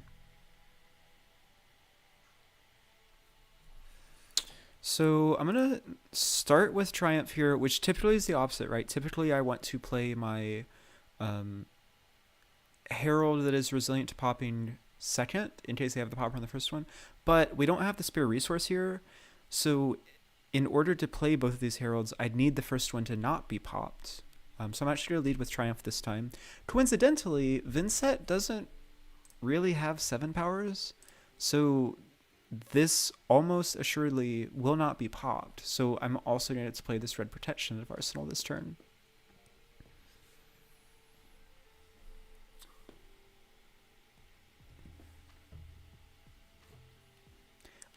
I'm actually pretty okay with judges getting cold foil heroes. I think it's not that much of a, it's not that different of a distribution process compared to like, you know, first place of Road to Nationals getting cold foil Icelanders. Yeah, reduce is fine.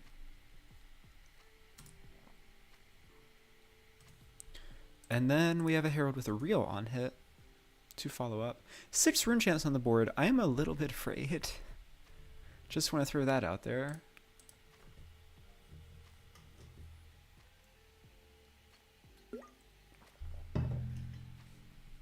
If we had an Hyperion, we'd be cracked. Yeah, you're not kidding. We don't, unfortunately. Maybe it's correct. Maybe. I'm not sure. We'll get War? Yeah, we'll get War. And just hope that our next hand is good. Next hand's fine. I will say, I thought it was really funny because Deathly Whale, that one I can't do anything about. There was the Pro Tour Invitational event, or the PTI event in Columbus. The Battle Hardened that Lucas Oswald won, I believe. I top 4'd that at PTI event, and I got just enough price tickets to get a cold foil. Oh god, I wish I had a judgment. Just had just enough tickets to get a cold foil token from the prize wall. And I was like, oh, perfect, I can get a courage token for Prism. And then I went home and I was like, I'm not playing Figment of War in Prism. And then it's all come back full circle, and I actually get to use it. It's really pretty. It's like an extended art token, which I think they don't usually do. Are we just trying to block out this turn?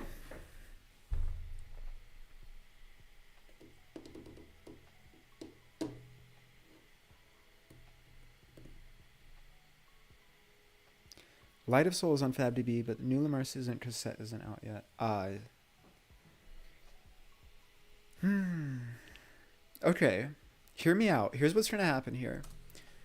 We're gonna take this one. We're gonna pitch Light of Sol to these next two chants. We're gonna hit a Herald, turn on Vestige, awaken Soraya, attack with Soraya on our turn, and then also get to play a Herald. Genius brain.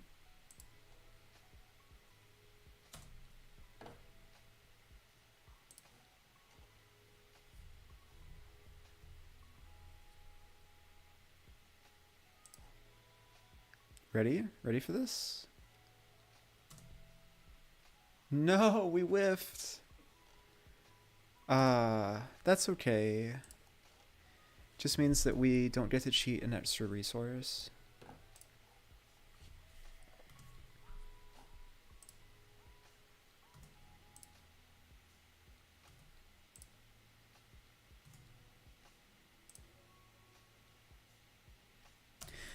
Why Vestige of Sol? Well, it's kind of our default other option.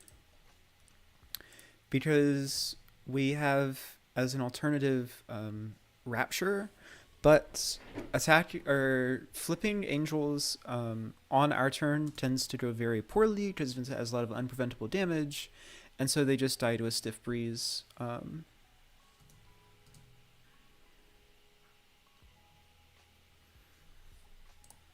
Alright. Soraya, be kind.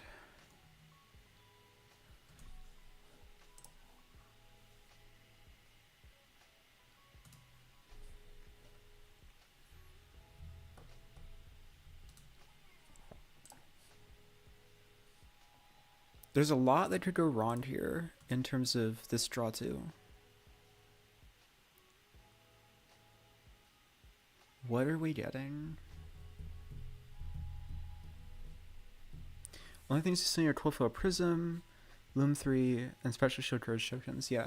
I will say the really nice thing... Yes, I would like to banish card. Perfect. No notes. The really nice thing about this mono lag list that doesn't play Iris is I only need one Spectral Shield because I don't have to differentiate them in terms of attacking. Because I have one Cold Foil Spectral Shield. But if I'm playing Iris, I need like 5. And I don't know about y'all, they're really expensive. You're very glad you kept Cold Foil Prism. I am too, Scott. I definitely considered selling it at some points. But, I mean, Original Prism was just my first love in terms of like having a real main in this game. I believed. There was temptation, but we held strong. And we also get to Ravages here. The tempo is definitely ours. We just need to make sure that we can close this game. Your wallet's trying now that Light of Sol is becoming a staple. Yeah, I definitely am like shuffling around staples in between decks right now. Probably will be selling off some higher value cards like Codex of Frailty. Azalea's cool. Coldful Light of Sol is cooler. Now this was your 3rd week of playing the game. Have you been playing for that short of a time, Vishra? You definitely don't feel like it. You speak very competently for what I guess is a relatively new player.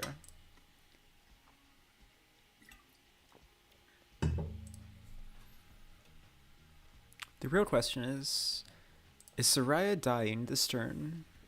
Oh god. Well, we hit the 4%er. No yellows in this hand.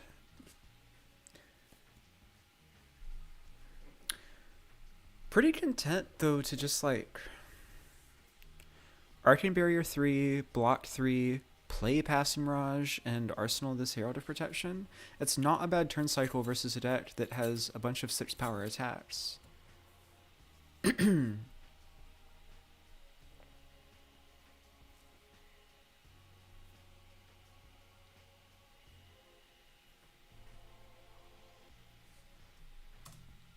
Okay.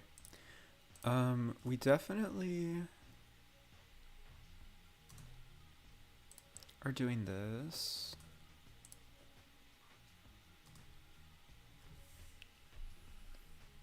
This is attacking for 2.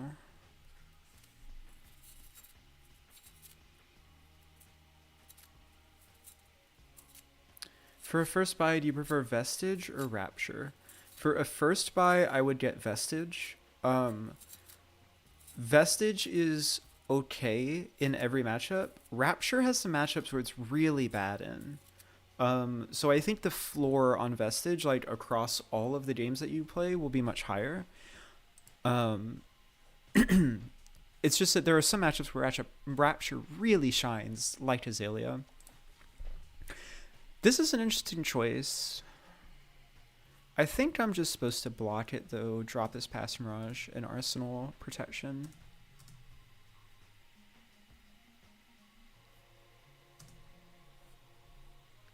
Raking Embers, you've turned to the dark side, Robin. No, how dare you? That's the uncool illusionist.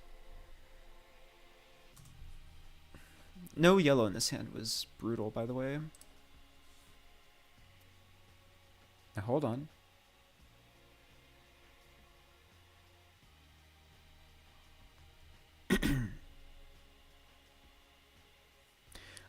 So the other thing I will say about Vestige is if you already own a Fyendal Spring Tunic and you're thinking about like order in which to buy the legendaries, I think owning a Tunic already does change it. If you have a Tunic already, I would buy Rapture first, because Tunic and Vestige perform very similar roles.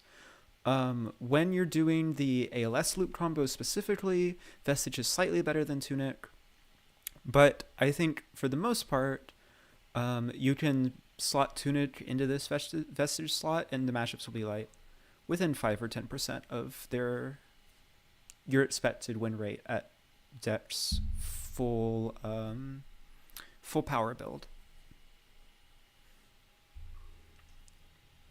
What about take 2, attack with a Herald if they play passing, not just Arsenal passing?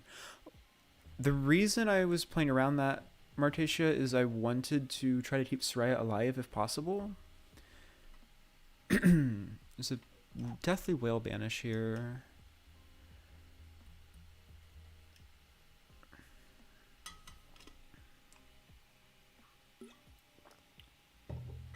Would you say Light of Sol is more staple than Library? Absolutely, yippee-ki-yay. That's a great name. Library is very much a card I'm like, I might play.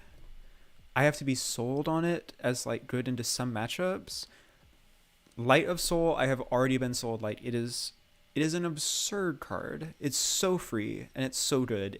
It's not mandatory. I think Light of Sol in Prism is very similar to how Heart of Fyendal was in Icelander. I think if you want to perform with your list at the 100% power, Light of Sol is mandatory. And I think if you are okay with saving like $80, whatever they are, literally any yellow 3-block Herald lowers your deck's output by like 2%.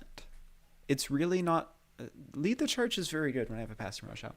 It's really not a big downgrade, but it is something that will be in, I assume, every Prism list I make from here on out. Light of Sol, but see, you can get... there's a disconnect here, Scott, because you don't see Sea Strike, but you have these bangers like Light of Sol just off the cuff. I had to think about Sea Strike for months.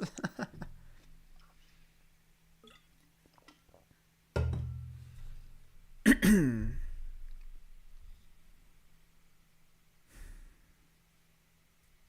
my music stop? It did. That's weird. Oh, I didn't loop the playlist. I'm dumb. Sorry about that. Anyways, back to it. You just instantly expect an angel to be gone by Vynnset's hero text. Yeah, I mean, there's only like 15-ish shadow non-attack actions. They don't have one every turn. It's nearly 2 a.m. here. Sleep deprivation makes it funnier. I would scold you, but it's the weekend. Nobody sleeps on the weekend, right? What are we doing in this hand? Nothing fun. It's like... we're just not going to be able to block out this Deathly Whale efficiently. You have a tournament in 7 hours? Alright, well, good luck. Go get some sleep, Scott.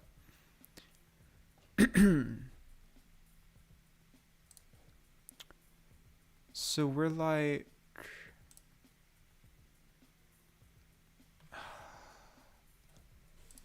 we're just gonna take a bunch of damage and send double Herald back because I don't know anything better to do.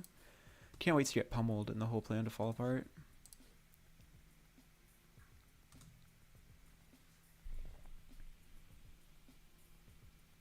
I have double red in hand. Oh, double red Herald. Yeah. I got there eventually. I was trying to overcomplicate it. Turns out double red Herald is just perfectly fine. Do I want to save 3 life or Arsenal this card? I think I want to Arsenal this card. Herald of Triumph is just so premium versus Vynnset. It also plays around the potential pummel.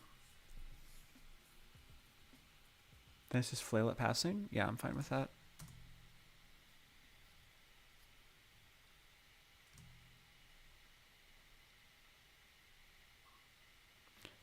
Wait, who loses with Prism versus Chane?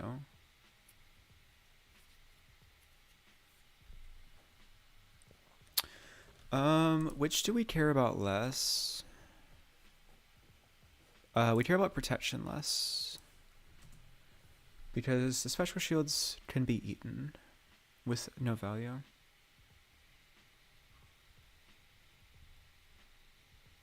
Yeah, in a perfect world, I'm playing Silent Stilettos to have Arcane Barrier 2 into Kano just because, like, Phantasmal Footsteps is literally never relevant. But that being said, the matchup is so favored, I'm kind of skimping. Probably is a mistake, but we are playing with fire a bit there. Haha, Blazing Aether joke.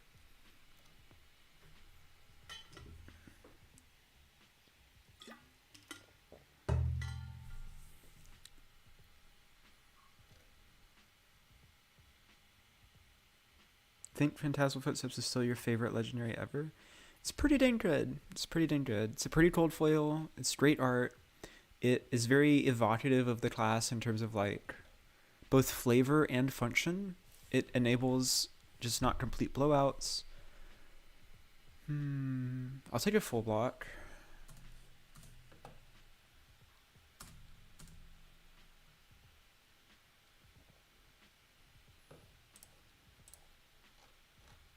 Sure, this hand does the thing.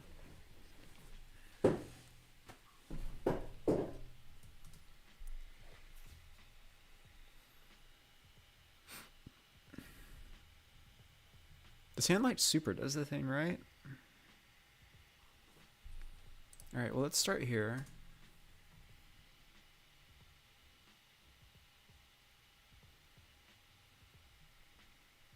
I have no comment on the art composition of Phantasmal Footsteps. I'm going to let chat work that one out themselves.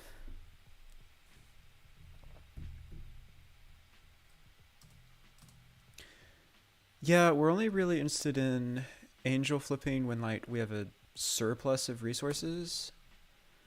Speaking of, oh my gosh, we have 12 resources in hand right now, so I'm going to attack with an angel just because like I have nothing better to do.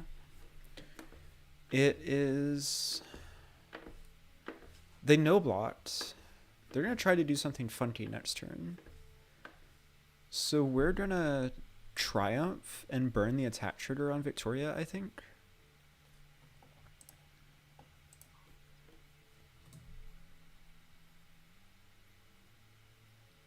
Gosh, we still have 2 resources left.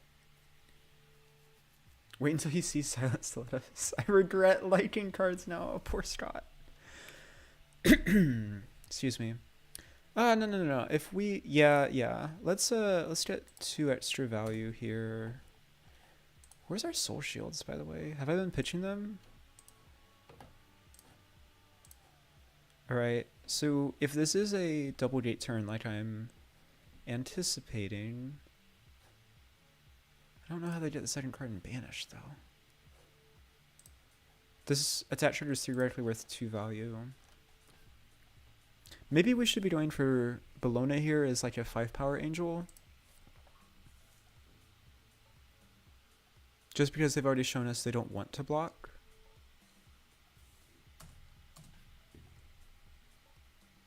Or I'm completely misreading the situation. I also should not have pitched this Triumph. I should have pitched any of my other cards and attacked with that blue Triumph. That is a mistake on my part. Because this is vulnerable to a popper now.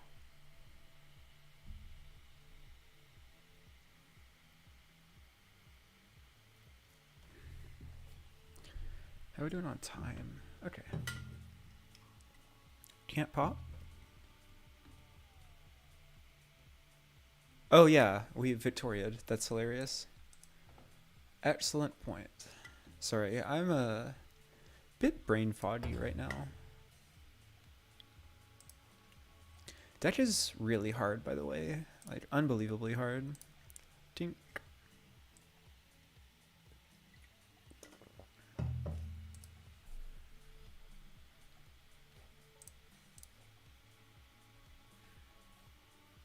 Brain fog, best fog. I don't know. I kind of like Spore Frog. I think that might be my favorite fog. That's a Magic the Gathering joke for all of you multi-card game players. Banished Howl from Beyond.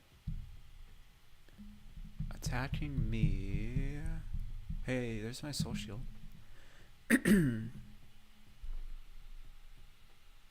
Fog Frog.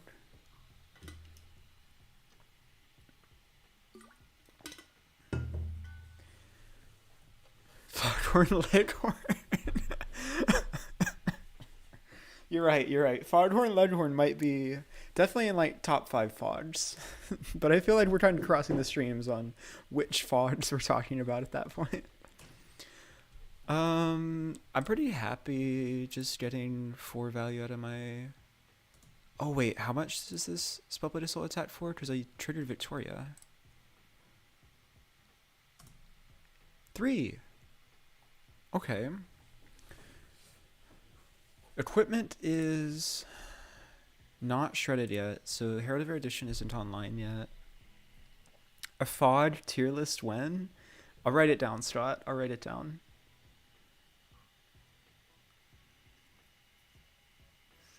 So, like, we can block 3, just throw Warden Herald on our turn, or just attack with Victoria again on our turn. Arsenal Warden Herald. I like that much better, actually. Seems higher value to me. That's the premium content you're looking for? Noted. I'll get right to making all the tier lists for low-lying moisture and precipitation in the air. Didn't realize that was the flesh and blood and fog. It's the third word in the game name.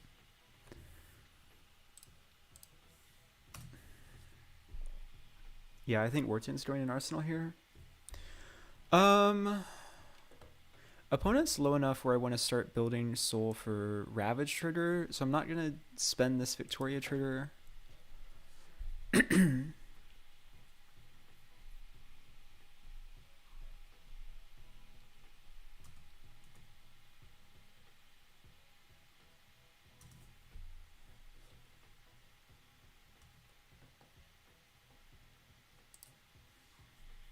Hand's great.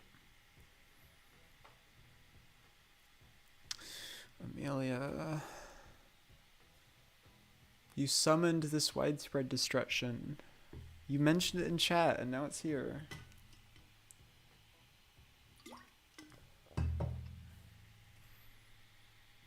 Light of Soul. It's so good. Killer Squid. Shadow Puppetry. Victoria is dead. Okay, this one's going to be painful, but we still have a double Herald hand in hand. Double Herald hand in hand. Yeah, I said that right. Goodbye, Victoria. 9, 10, 11, 12, 13. We're not dead, question mark. But we are going to be hurting. The Light of Soul is real. Yeah, it's very real. It's a very good card.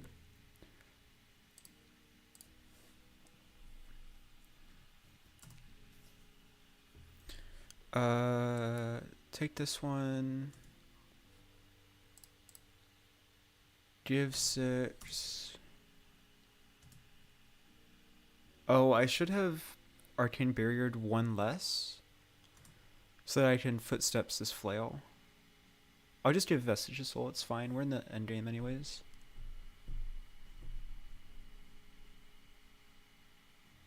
Yeah, surely flail is the only real follow-up there. Look at that, Iron Rot is so free. Should have bought your Light of Soul when it was $40. Yeah.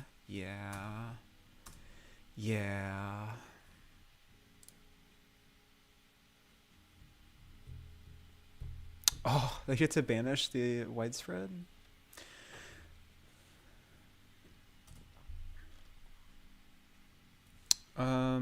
Okay. How good are we at this game? Because we can stack our triggers on our turn, where we pitch Light of Soul to attack with an angel. Light of Soul hits, and then we get the angel attack trigger. Which means we probably should do Ravages. Vynnset has no rune chance, so judging this widespread annihilation isn't like super high priority. I think we want to do Ravages here. We literally never miss. Scott, we've literally missed twice on this stream already.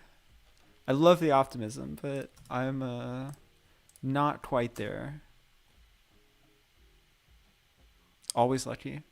Always lucky. Figment of Protection? I don't care. Yes, please.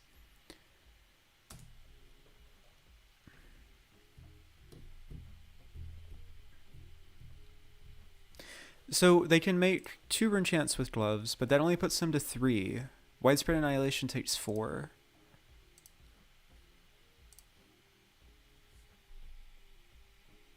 It's just always there. It's simply not possible. Judge, Strap Mines is marking his yellow cards in Prism. Crazy how it's impossible to miss. We need to make a meme deck that's just like literally 80 yellow cards. 79 yellow cards and a Light of Soul. It's just like, it always hits. Always hits.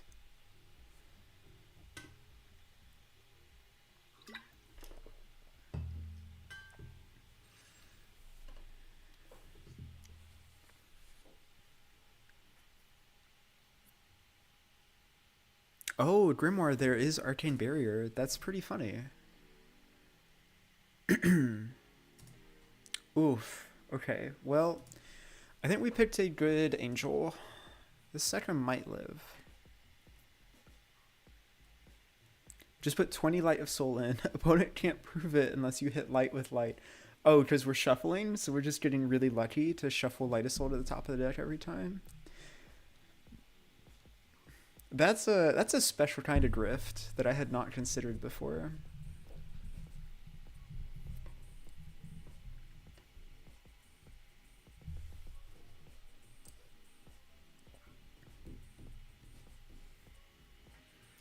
Does ALSing do anything here?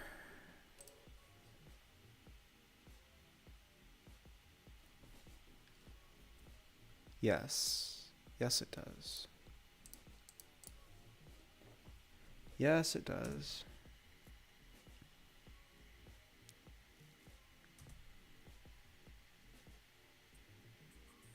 That's like, which drop is the ball under level of grift?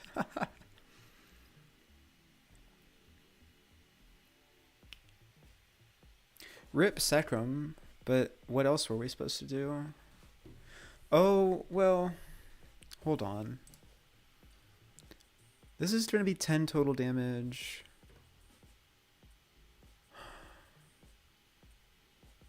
One, 2, 3, 4, 5, 6, 7, 8, 9, 10. Yeah, we can just block it out and keep Sacrum alive. Yeah, we need to just...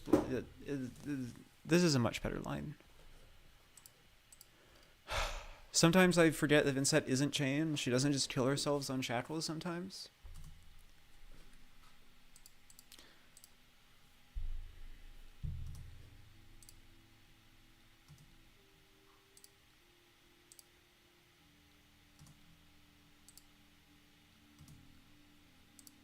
Give sips.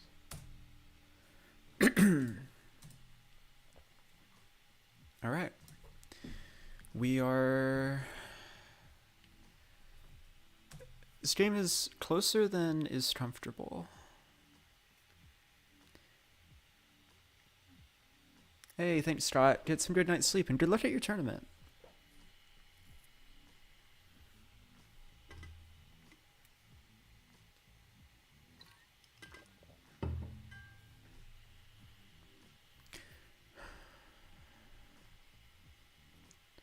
All right. What is the play here? The nice thing is we have Second on board and we have a Soul Shield in hand. Howl from Beyond, so no good rune-gateable attack in this hand. But with Vynnset not having any...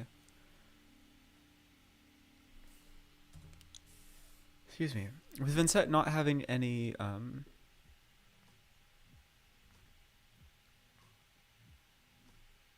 Ooh, I really lost my train of thought there. Hold on. Any 7 power poppers, this red Herald of Triumph is just kind of free. Alright, well, that one's unpreventable. Unfortunate.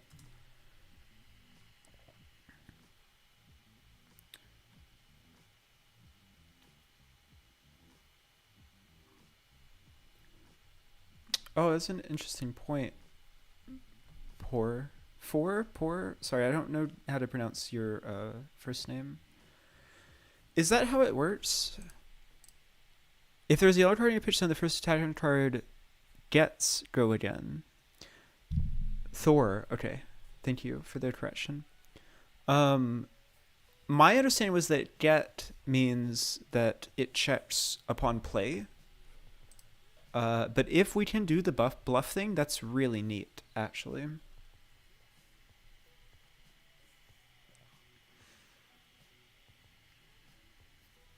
Doesn't Erudition kill them? They have 2 block on armor. And they have no blood debt. So Erudition is not remotely a confirmed kill here. It checks constantly. That's really fascinating.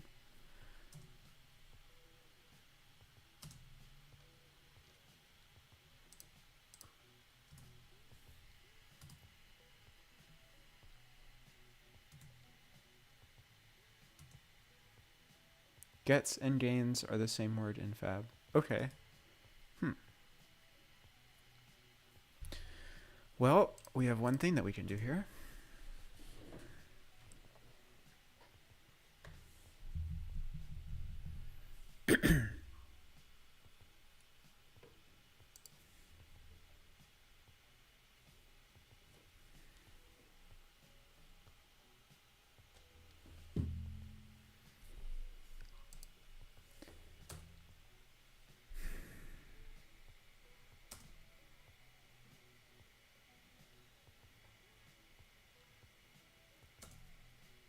Reduce is pretty big here. They also have the sink. Ugh.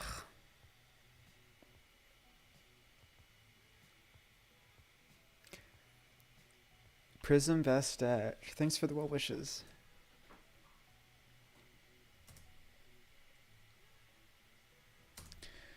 Alright, well, we're kind of trapped in this little dance back and forth. Blue heavy hand. It's good to pitch to Rune Chance. Alright. Oh no. Okay.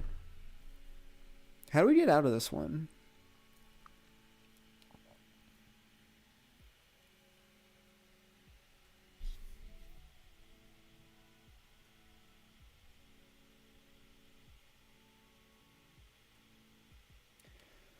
I feel incentivized to awaken an angel here just because like we really can't use all the cards in our hand.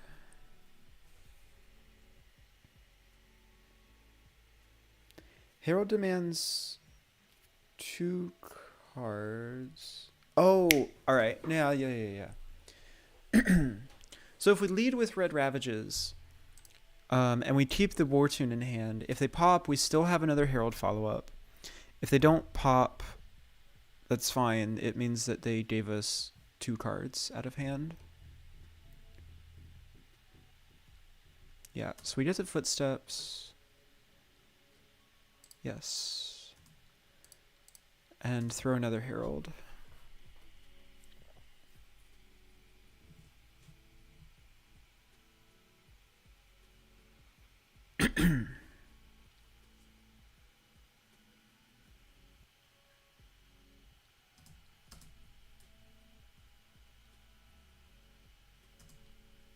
Now, they have one card in hand, which means that unless it's like a Shadow Puppetry from Arsenal... I only have one soul. I won't... I hate wasting these 2 resources, but I won't flip for no reason. It's a shame we took the Mercifuls out.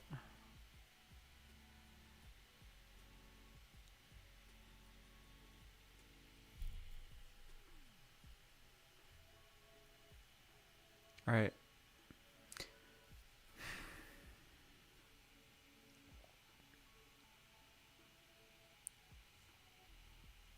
She is on 1 life, but...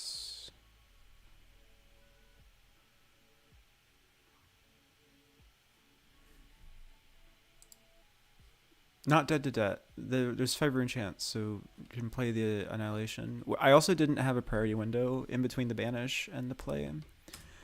It's fine though, we can just full block this.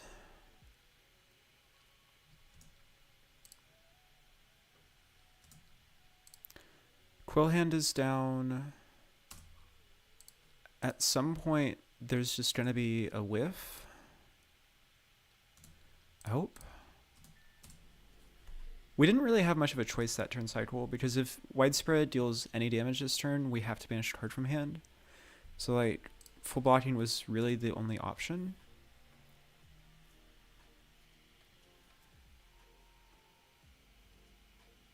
Oh, at 1 can't pay for Improv Root Chant. I see.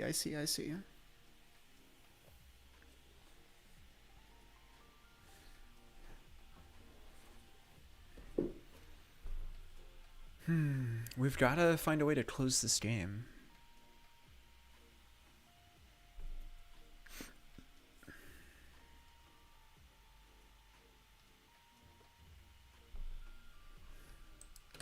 Flail is also off at 1 life. That's also pretty nice. Okay, so we're not getting rune gated this turn. Might be a non-attack hand.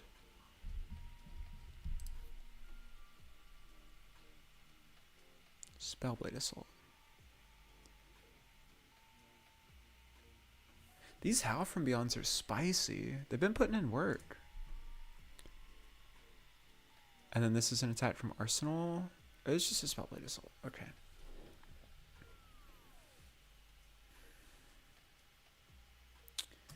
So here is 1 chant and 7. I don't have a blue. I'm not pitching for this chant.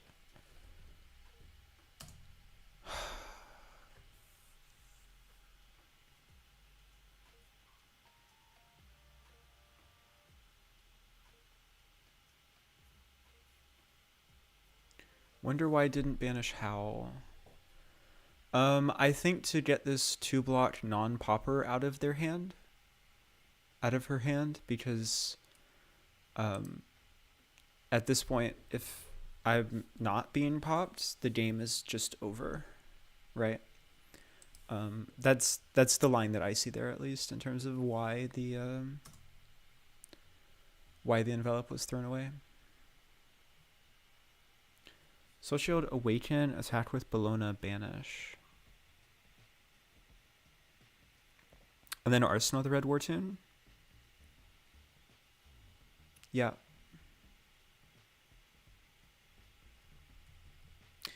How are we... No, we can't do that, though, because we can't pay for Soul Shield and pay to Awaken and pay to attack with Bologna.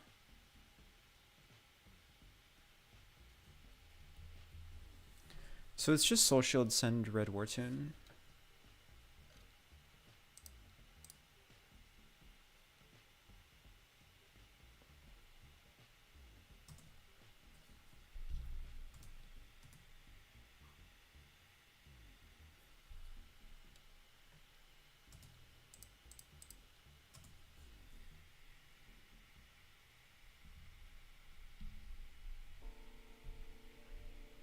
So I have to flip it to a second mark. We already burned second.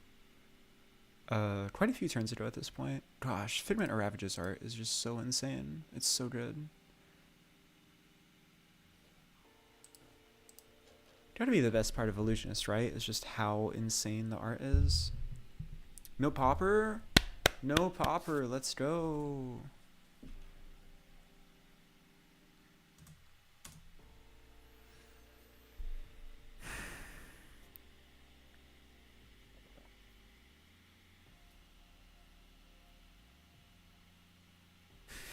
Not quite what I meant, Killer Squid, but I like the enthusiasm.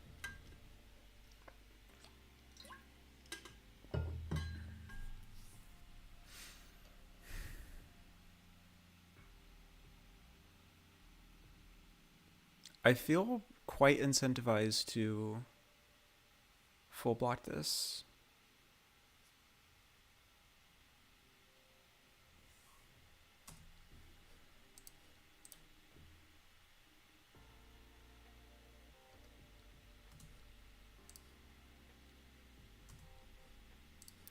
It's a quite poor use of a card in hand, but oh, I should be like blocking with the protection, keeping the Wartune in deck.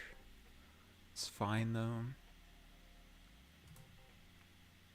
There really needs to be a Read the Runes follow-up here, or else, like I've been saying, at some point we're just going to run out of threats in this Vynnset deck. Like there's 15 cards left in deck. We're at 4, but with no life pace shenanigans to force damage through. And clearly there's no pummels because it's just we haven't seen one all game. I'm pretty comfortable in my ability to block out for most, if not all, of the rest of this game. Yeah, no worries, Sintra.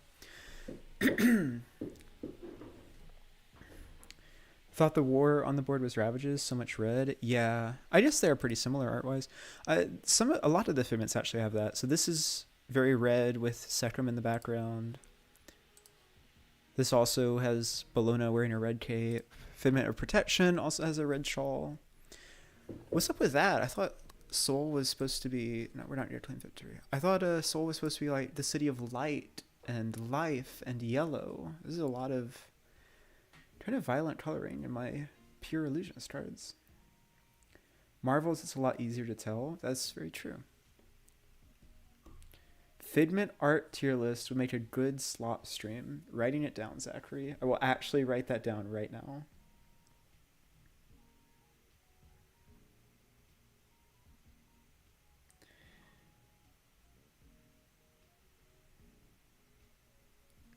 Figment art tier list. It's in the hopper. We've got some good ones in here. I've got plenty of ideas.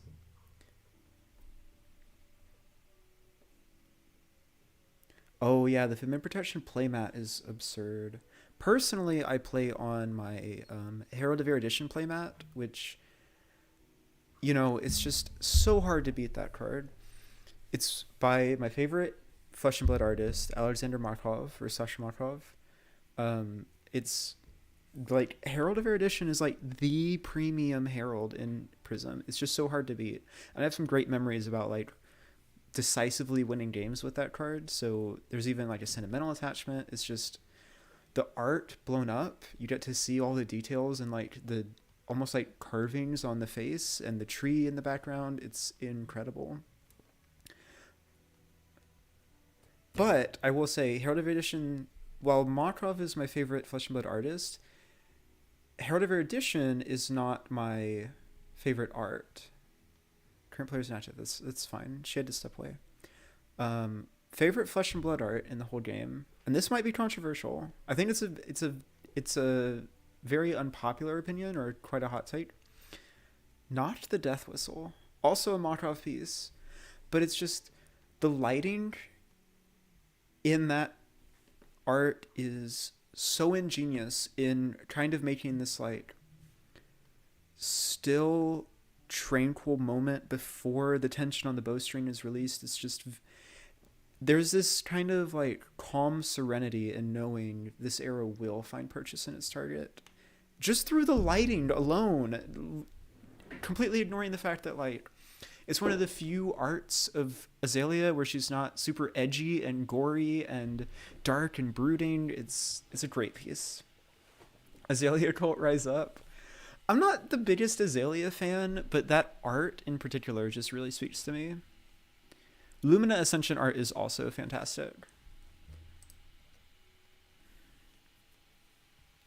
Alluring Inducement playmat is a good one. Yes, that is my secondary Prism mat. Sometimes you gotta change it up. All right. How many turn cycles can we keep up this blockout game? Look at me, look at me. I am the Guardian now. This is why we make our whole deck block 3.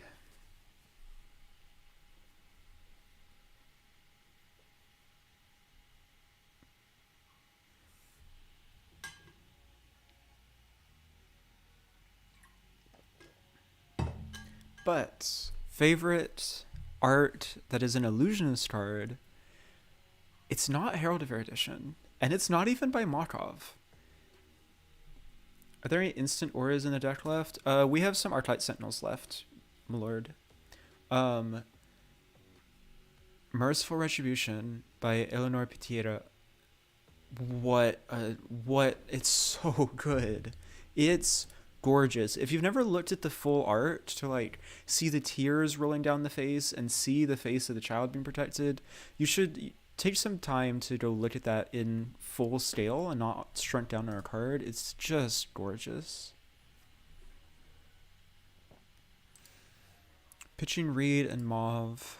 I just think we're fatiguing at this point.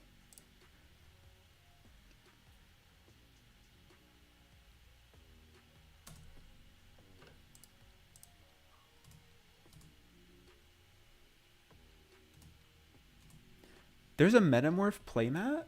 I haven't seen that one before. I didn't even know that existed. That, you're right, that probably could be quite the standout piece of art on a playmat. Herald of Ravage is by far your favorite Herald. I hadn't realized how good it looked. Yeah, I think that one's pretty underrated. We're just like making an art tier list right now at this point, aren't we? Most overrated Herald art? Protection. It's just okay. It's like and this is, sorry, I don't want to belittle the artist. It's incredible, but something has to be not as fantastic as the others, right? I think Bologna similarly, like the sense of scale is incredible, but I feel whelmed and not like overwhelmed by that piece. Love the art style of the odes. Keshkar, if you just look up Eleonora Piteira's art station, there are multiple pieces from that same artist, and they all kind of are in the same general vibe. You definitely could get your fix there in terms of like seeing more in that vein. Favorite art is Rites of Lightning? I don't even know that I know that card. It's a shield on the protection? What? Alright, well, maybe I have to revise my...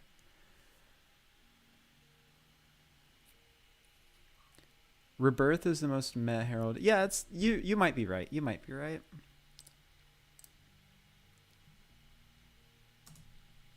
Oh my god, we get to hold a card? We get to hold 2 cards? So we win with Erudition. Noted.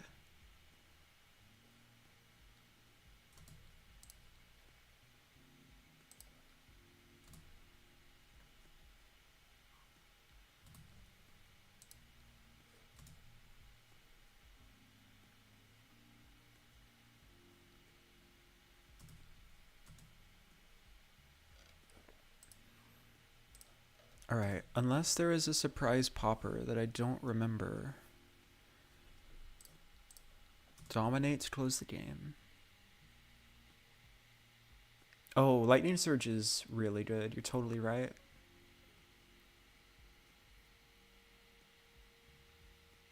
I feel like there's a lot of cards that just suffer from the sense of scale of being shrunk down in terms of art.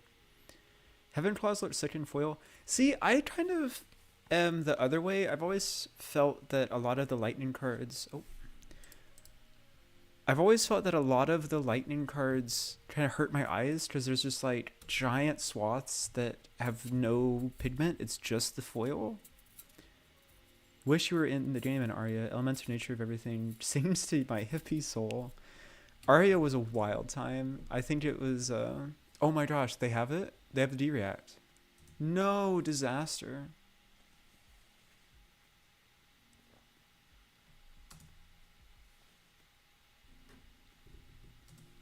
All right. Well,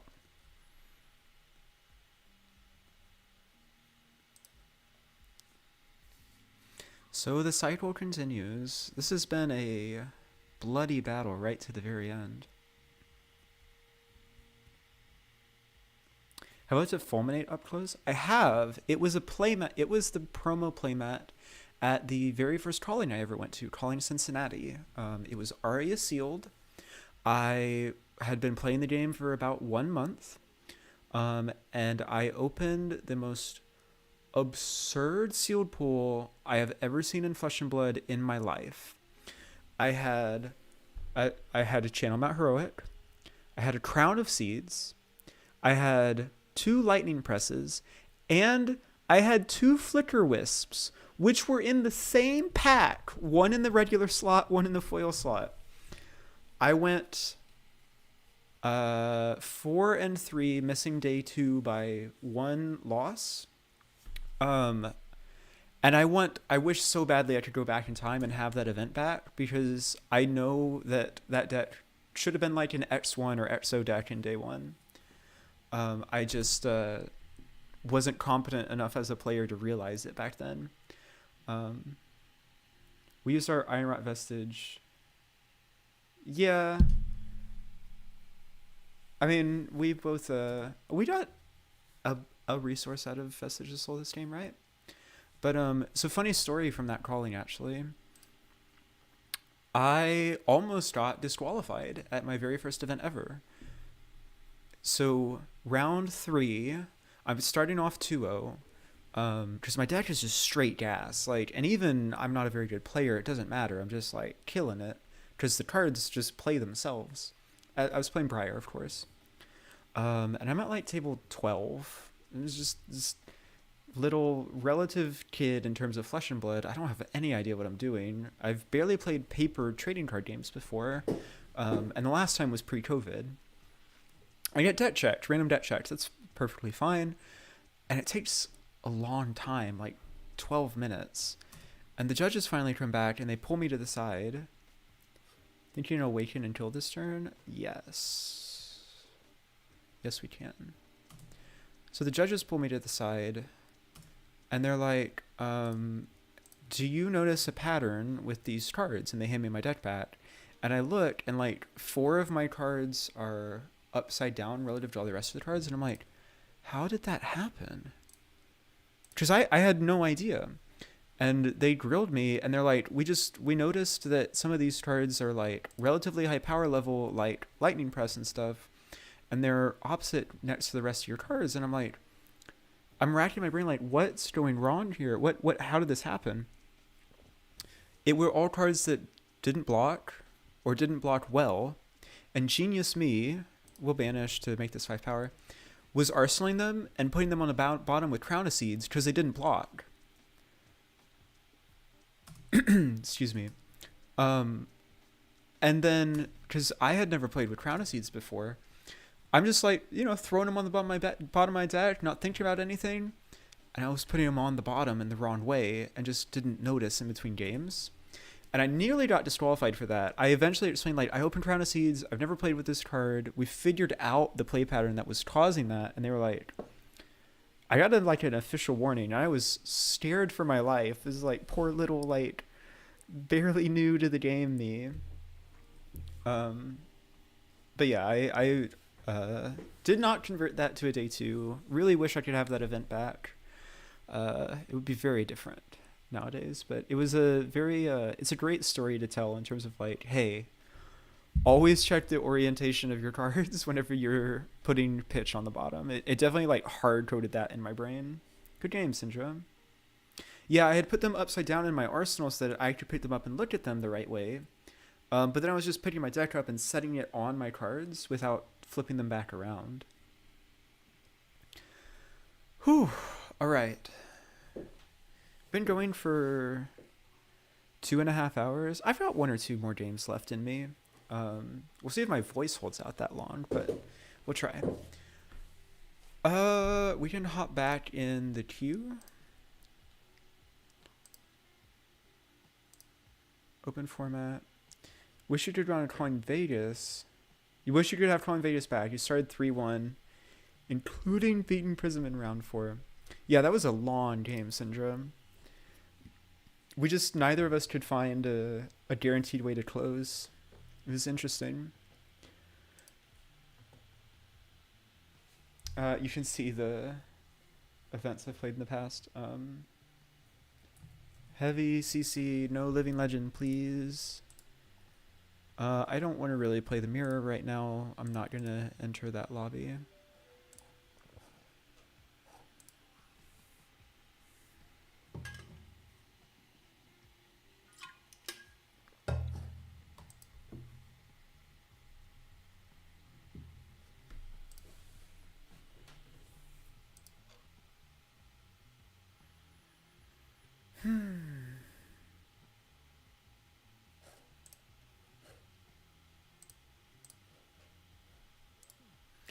Once you're at 1 life on Vynnset, it gets much weaker because you can't activate hero ability or weapon. Yeah, I was commenting on that during the game. Bravo, perfect. All right, we get to look like absolute fools trying to do this combo and failing miserably. I'm totally ready. Let's go first. We want the combo pieces. And the way this is going to work is we are going to take out all of our reds. All of the reds. These aren't hitting versus Bravo anyways. And so they're just trying to dead cards. The last 3 cards, yeah, here we go. Perfect. All right. Loop this MF. I'll try. So guilty confession, I've never pulled off the loop before. But I will give it my best bet. This is actually something I was hoping to test tonight, so this is perfect.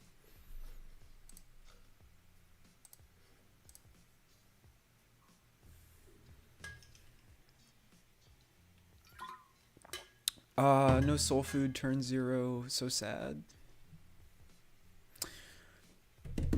We do have Light of Soul.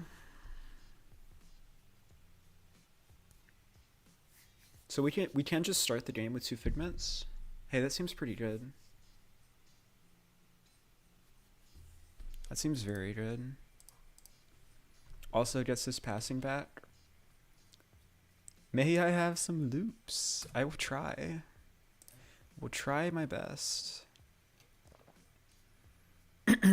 Okay, so these are our 2 key Figments in the matchup. So I'm gonna get them first. Because they're like, what? Oh, it doesn't. I'm dumb. It doesn't work when we don't have cards in our graveyard, obviously. In which case, remember being so high on slow food when new Prism got announced? Yeah.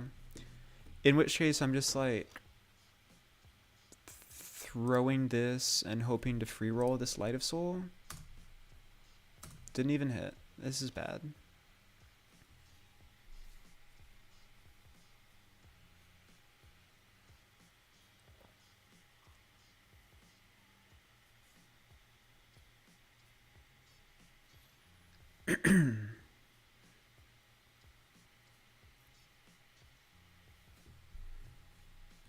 There also is a world where I'm supposed to play some amount of reds.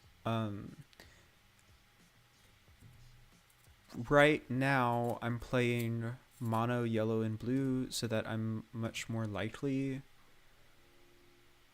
Yeah, I'll gain an action point, put this Pass Mirage in my second cycle, and just pass with this erudition. Okay. This isn't a bad place to be. This Genesis will make a great arsenal target. How does the combo work? It's pretty complicated. So we want to get a bunch of our Figments out. And we want to get energy potions and library if we're really, really lucky. This is just a command and conquer. Smells like a pummel.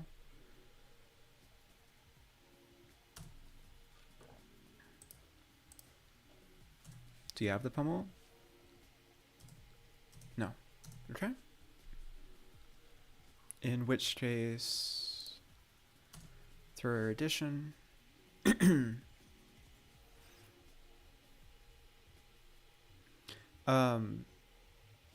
we're expecting it to get popped.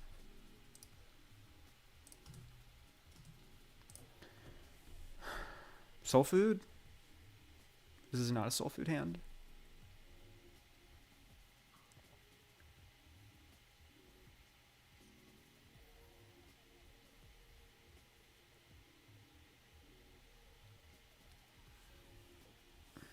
I'll get back to you on how the combo works in a hot minute. If you want, you can go look at Phano Black's. I think it's called like "This is the most powerful thing Prism can do." He had a recent video where he goes in depth about the combo. It's also pinned in the purple community Discord server for Flesh and Blood. This is 5 go again. There's going to be a hammer for 4 after this. Every combo in Fab. So we start with Energy Potion. Yes. So what I'm looking to do this turn cycle is play Genesis and Energy Potion and Arsenal this Soul Food. And then rip 4 Heralds off the top and get really lucky next turn cycle. Sure. This is only for 4. We're going to take 3 because of our Spectral Shield.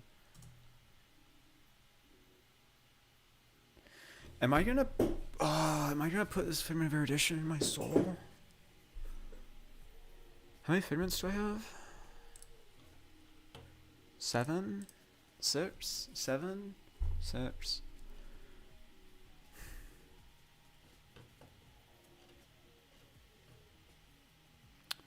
No, we can put this soul food in soul. We won't get a Spectral Shield, but we will still make a soul draw card, which is good enough. Arsenaling that all you got? Sounds fine to me.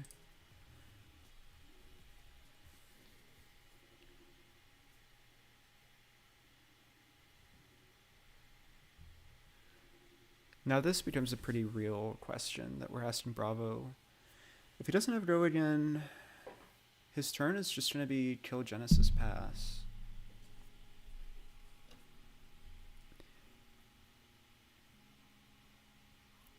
If he does have Go again, he does have Go again.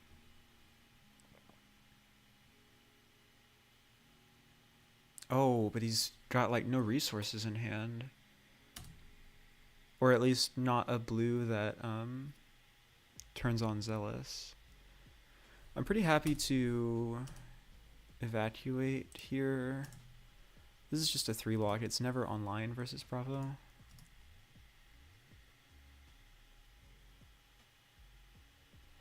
Genesis gets hit here.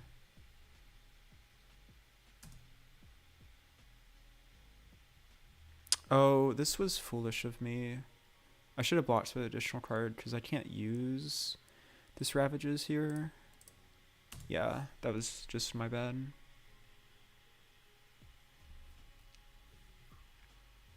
Because I want to Arsenal this second Genesis. Have you liked tag into other matchups so far? Yeah, I mean, it's a yellow, it blocks 3, and versus ninjas, it's just absolutely cracked. Sure, this is fine. I'm thinking about haloing here because I was a dum-dum and wasted.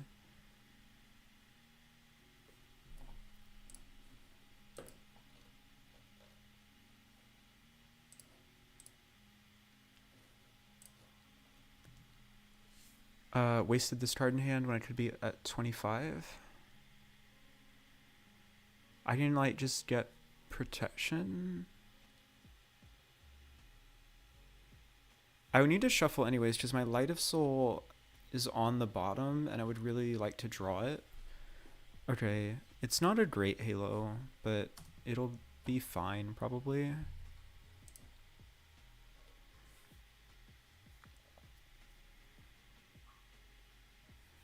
Because let's be real, like we're never bullying Bravo out with a Halo Triumph. It just isn't happening. And we can pass here.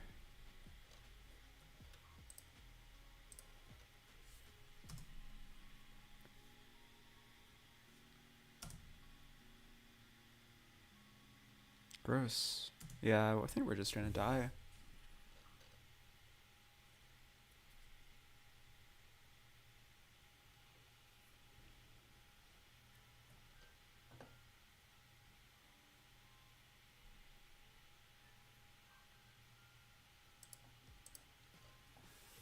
Take 6, 5 here. We're at 18.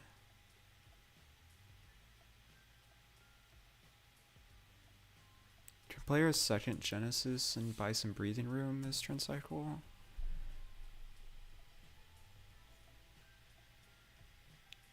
Bravo matchup is quite bad without the aura package. Not necessarily. We just need to... I really should have fetched Rebirth. That was foolish of me. Because if I had gotten Rebirth, we could stumble into the combo at any point here.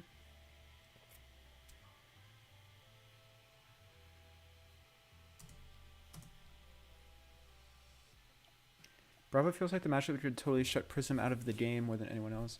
I don't think so. I mean, if this like clever plan doesn't work, we just go back to an Iris switchboard and the matchup is free again. I'm gonna develop this.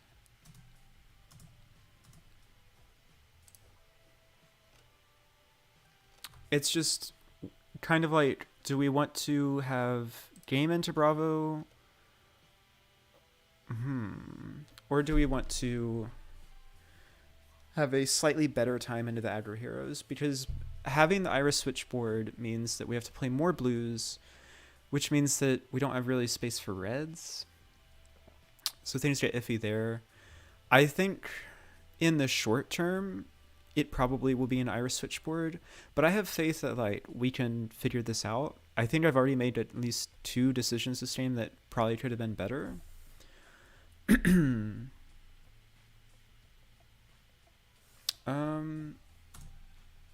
just trying to arsenal this Fortune. Alright, there's an Arclight Sentinel.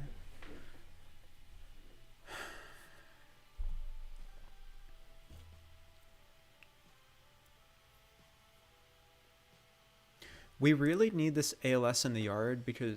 Oh. We really need this Arclight Sentinel in the yard because then the combo is like actually online at the drop of a hat. It also means our Genesis is living. So I know I'm going to take 5 here, but we could still get lucky.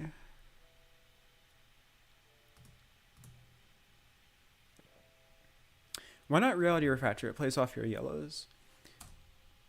There are some... I have some real issues with Reality Refractor.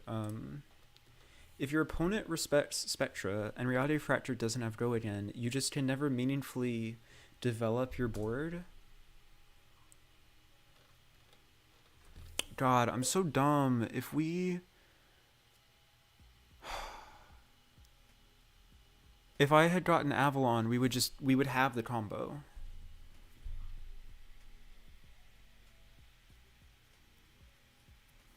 Brutal. Well, it is my mistake.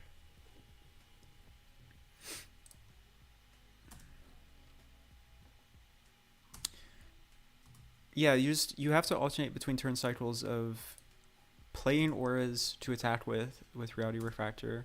We've got the Soul, and turn cycles where, yeah, I completely messed this up by this not being Rebirth. Because now we're down to our last Genesis. It's not good.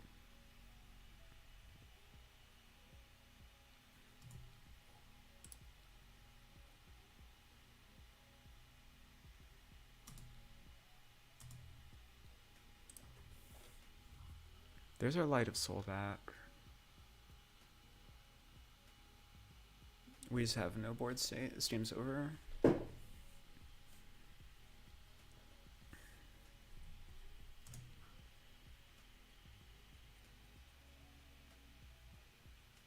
Also want to save Halo, your vestige is guaranteed to be online. Good point, Martacia. Like I said, I haven't navigated this combo before. I definitely will be trying to rematch this opponent because this game's going downhill quickly.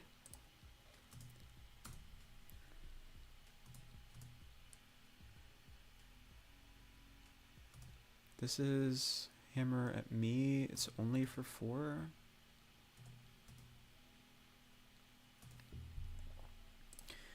Maybe we get lucky here. We do. Oh my gosh. The high roll. The high roll.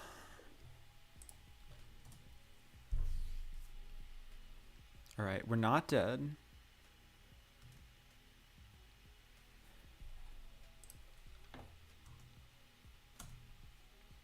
We are shockingly not dead yet.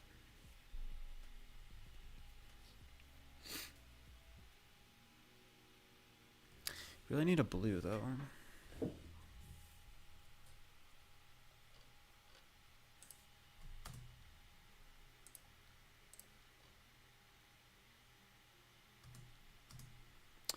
Oh, I want to get this Figment War out so bad that it would tunic pummeling, sure.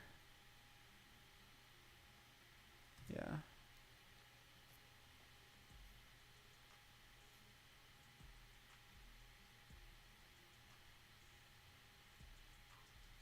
Am I just dead? Technically, we can rebuy Genesis with Avalon if we drew into an ALS naturally. Yeah? Yeah. But then Vestige isn't online. I think I might just not know what I'm doing. I'm gonna be real. This deck is hard. We're probably supposed to crack E-Pot to get this Figment out. Well, goodbye Bologna. Game's just like actually kind of over. There's a Genesis. There's a Passing Mirage. If we weren't dead to rights, this would be a gas hand. Someone posted Goggle Golden meme quick? What?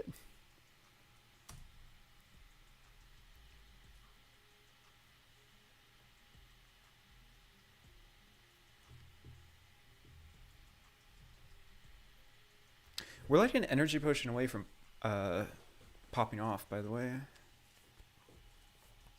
Oh, the corner sheer science is me.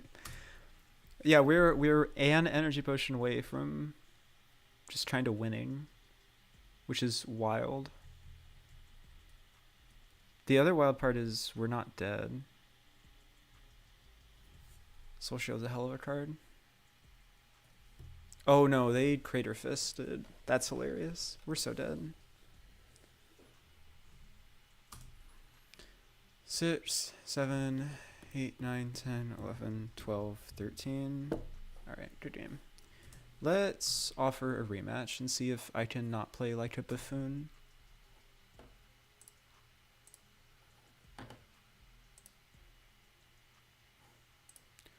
Oh my god. The high roll. Library turn 0? What?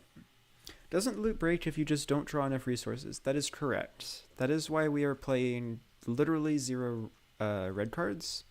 And also why we have gross cards like this in our list for the actual factual turn 0 high roll.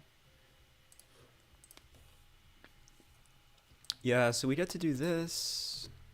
It's not live this turn, but we get to arsenal that all you got and feel very clever with ourselves. Alright, well sometimes it just dumps it in your lap. This is hilarious.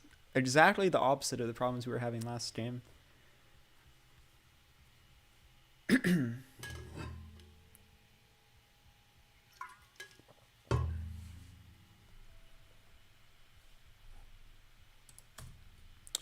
Okay, so what are we doing on this hand?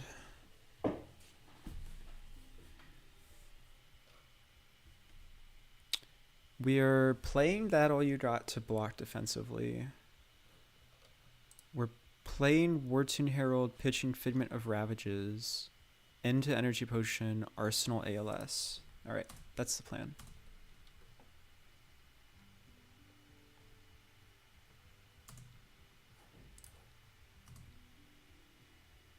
Wouldn't this basically be able to function as a switch list?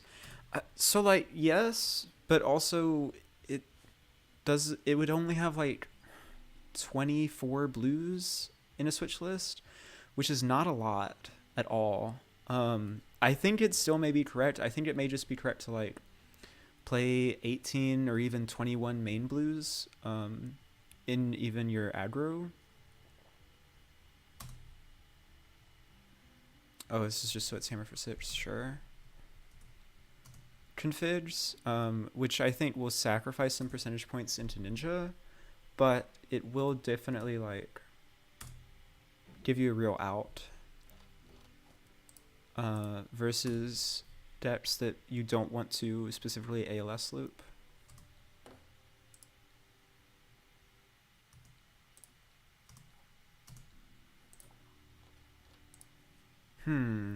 This is not a great hand.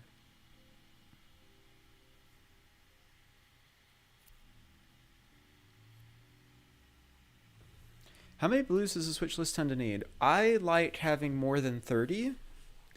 It's very difficult to fit more than 30 blues and more than 30 yellows in 80 cards. It's essentially impossible. It is possible, but not very easy.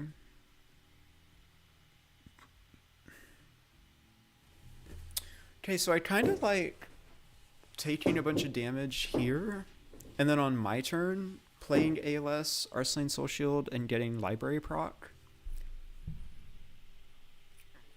Having an Iris and drawing 1 blue just feels so painful. Yeah. Iris with not many blues, but also with Vestige of Soul, so your yellows are like pseudo blues, might be the play. I'm not sure. That could be a potential direction to go with it. A lot of things to explore with this deck, but Weapon's been out for a week. I'm still feeling things out. Yeah, I think I'm willing to take some damage this turn cycle and get the gravy train rolling.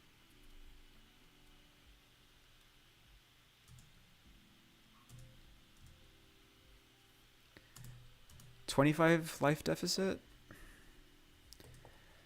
Feels like Wizard. Feel right at home.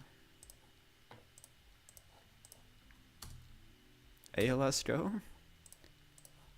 Proc library. There's the Genesis.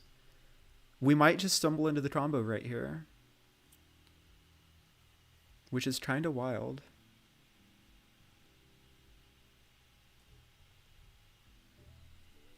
Who needs life? You don't need life if your opponent is dead. Known fact.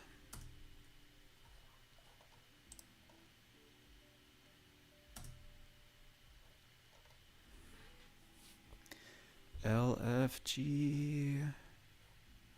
All right. Genesis goes down like this. Throw a Herald at them. Library proc still up. And once library is rolling, you really it's much easier to draw 2 yellows in 5 cards than it is to draw 2 yellows in 4 cards. Let's put it that way. Still can't see that without thinking, looking for group. I will not pay. We'll see if they do the discipline thing and kill the Genesis, or if they get greedy and try to kill me. Doing the disciplined thing. Do we have enough resources to pop off?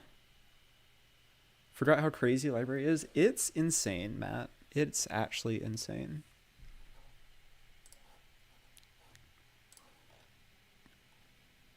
I think we have enough resources to go.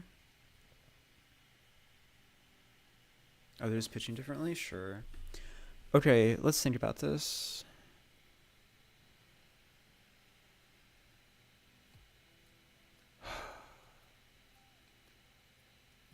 For 6 resources to drop this Genesis,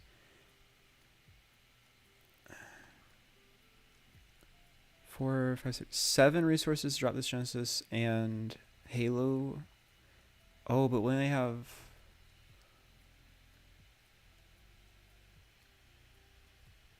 we already had an ALS in the yard, Zachary. Oh, I see the issue. Okay. I think I still want to play the second Genesis, though. Hey, welcome, Eric. Yeah, rest in peace, Icelander. Well, you get to watch me play a very bad game plan into Bravo right now. definitely exploring the limits of combo, and it turns out I'm really bad at this combo. I should just do this on my turn, question mark? I don't know. I don't have the 2 yellows in hand, so it's kind of rough, actually. Yeah, someone opened a Chane today. I do need the soul. That is an issue. I could draw my second yellow off it, try Genesis for second yellow. But what do I... If I pitch 2 cards to Genesis here, and I soul, I don't have anything to spend my 2 yellows on. Because this is a soul shield.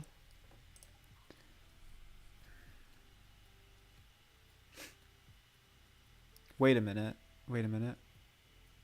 Big brain. We just pass with 5 cards versus Bravo. He'll attack us. We'll soul shield. Then we'll Genesis off a single card.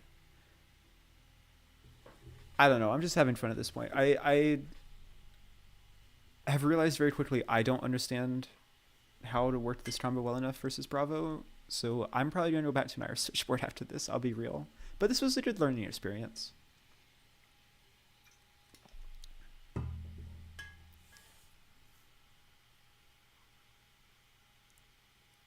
This is why tomes are a bit better than epots. Interesting. I can see it.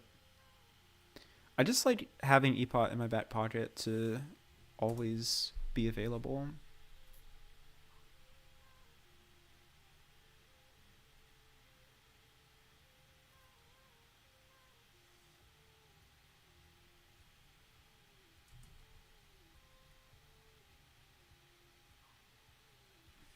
Well,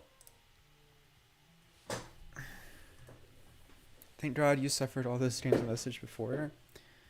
Oh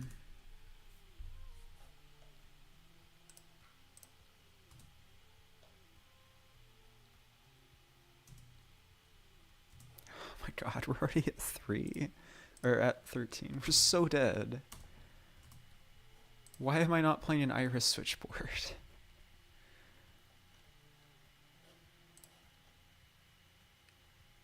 Okay.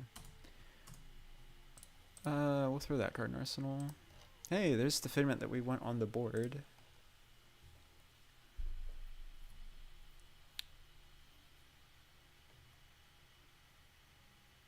Can I ask instead that you don't target my Genesis?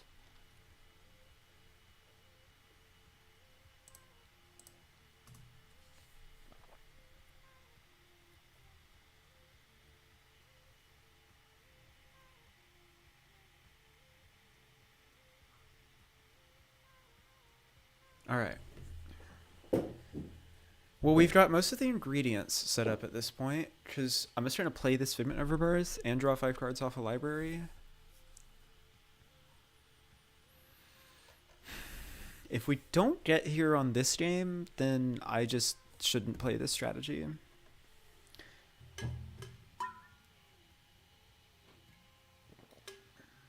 Which is, I think could be pretty real.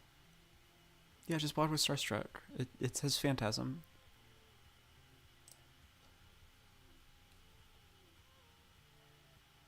Oh, I'm getting Starstruck next turn. Understood. I gotcha. Quicken. OMG, so much value. You ever hardcast a Figment before into an empty board? Seems like a winning strategy. Alright, this hand's actually pretty good.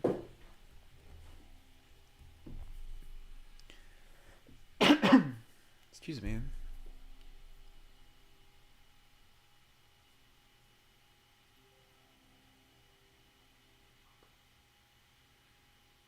Alright, what's the play, Bravo? They have the 2 yellows to destroy library? No!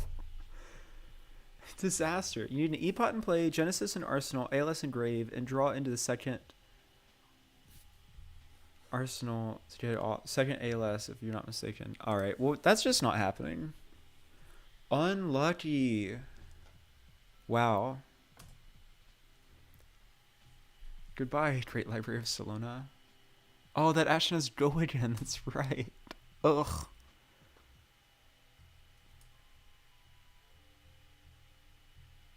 Disaster.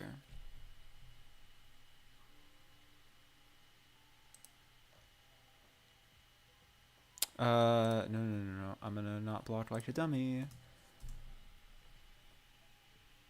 This deck is trash. Prism D tier. Yeah. Don't say that part out loud too loudly.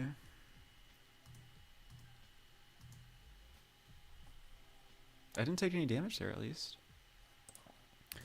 Hey, Bravo, look at this passing Mirage. Leave me alone. ALS?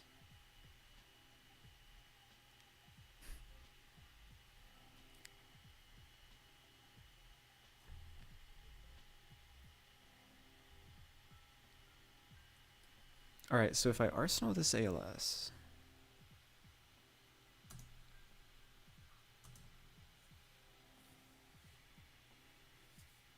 Do I just get there?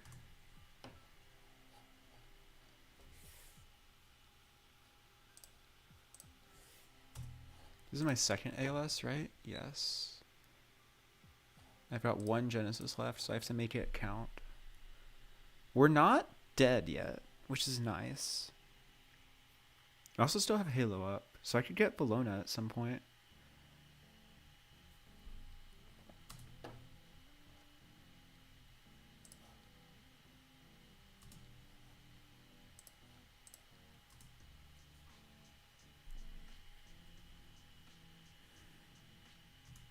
Oh, the poppers. Not enough life and time to set up this perfect scenario. Yeah, Merciful Retribution though. Yeah,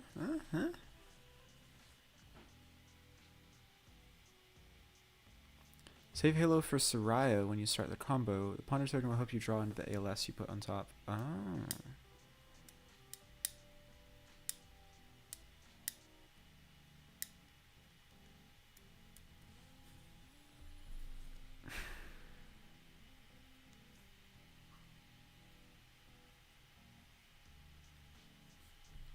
Alright, what's this tuner turning into? A big old dominated attack?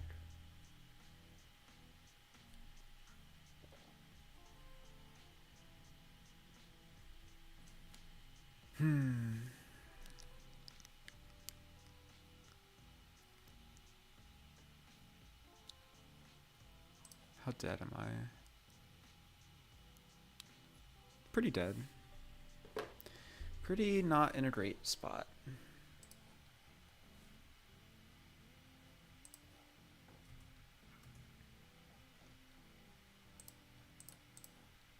Let's just go ahead and play that out. I can't believe that he found the double Starstruck. Just draw it next turn, obviously. Soul Food 3 Figments? Soul Food 3 Figments? Huh? Huh? If if Bravo swings at Merciful here, I'm absolutely Soul Food 3 Figments. Is she feeling at least playable now? Absolutely Space Moose. The deck in the aggro configuration runs like smooth like butter. It's absurd. We did not get there. No attack on Merciful. So sad. This would have been so cool. Huh? Thinking about change your mind? Swing at Merciful? Let me deal 1 damage this game? That's so sad when I say that.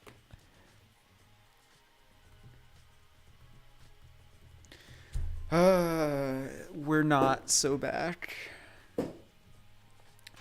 We are in fact not doing the thing.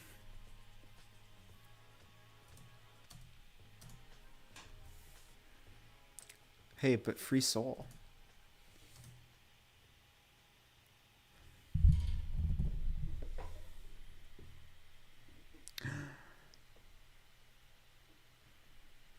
One of the games of all time. Why play a version of Prism dedicated to playing Ale Soup in a Pauper decks? It's hard to fit a real Iris plan into a Prism list that's playing 33 yellows. We have an ALS in Arsenal, Matt, but I am not good at this combo remotely. It's hard to play a real Iris switchboard in a deck that's 33 yellows, which means that we're going to have to make some real concessions in our aggro configuration if we want to play an Iris switchboard, which is feeling mandatory. Just a bit of a bummer. I'm so close to the combo. That's a shame because I feel so close to death.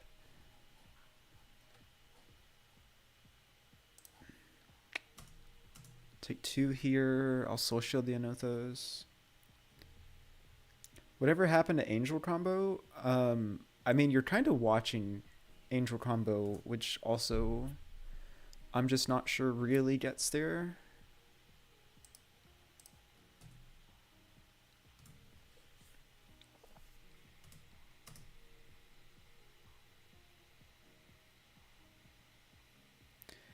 Do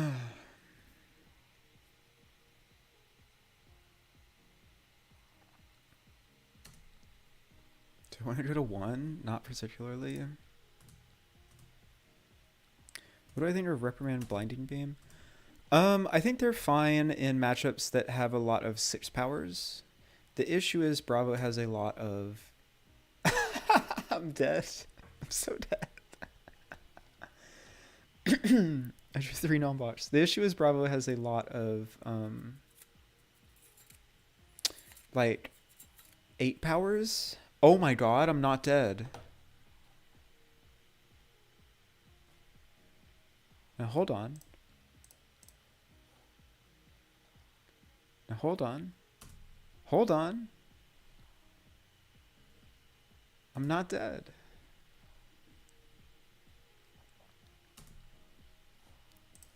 We dealt a damage! We did it! Bravo has 1 life, right? Why is the game not over? There might be a flaw in this plan. Can't loop with Merciful on board? Wait, why not? What does Merciful break? Because the ALSs go to Soul instead of Graveyard. Oh my god.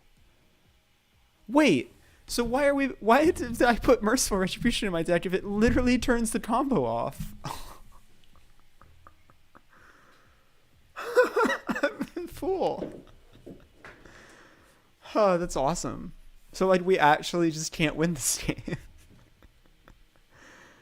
All right. Someone clip it. No. Don't record my shame. Slowly descending to madness. It's fine. I'll just make an Iris list after this and everything will be better. Played myself. You aren't kidding. What mistakes I've made. Yeah, that's one way to put it. You know what? As hilarious as this is, I think we're just going to call this a game. I've been going for 3 hours and I don't see any way that I'm actually pulling this combo off. I'm also really tired. We're going to concede. That was a very interesting start to the Luminaris Angel's Glow exploration. I think I'm willing to concede. I will say good game, opponent. Thank you for sticking around, and I'm good. I'm good. 3.92 value. All right. So notes on this list. These 60 cards, straight gas, no complaints. It was awesome. There's some issues here, like a lot of issues here. I'm gonna look for some space for an Iris board. Speaking of Iris boards, I was having some people that were asking me, so at the end of my prior stream, before we even knew about Luminaris Angel's Glow, I mentioned that, you know, there were some, and this is the Celestial Fury Iris switchboard list. There were some good things about this list. There were some things I wanted to change. Then you have the Bravo match to be figured out. The rest will come together. The aggro plan's consistency is amazing. Yeah, I totally agree, Syndra. Um, but in terms of what I was wanting to change for this list, like if you are playing Prism right now at your armories, because Luminaris Angel's Glow isn't legal for another 2 months still, I posted a revised version of this list on Twitter, which we actually see here. Sophomore Slump 3 started with LL shenanigans, ended with a colossal oversight into Bravo. Yeah. How were the games into? How is it that the games that we played into Starvo were better than the games that we played into Bravo? That doesn't seem remotely logical. I get why it makes sense because like popper counts, but it still is an absurd sentence to say. In terms of what changed after that stream, and in terms of like what I would be bringing to an event. Hey, it was me playing Bravo. Thanks for the game. Oh, what's up, Hugo? Thanks. You have thoroughly convinced me I need to just play an Iris switchboard. But I really appreciate it. That was a good humbling that I very much needed. You also missed the part where we realized that I can't combo when Merciful Retribution is on the board because the ALS is to the Sol, not the graveyard. Gotta play armies with Celestial Fury so you can take off the training weights with heavy hitters, yeah.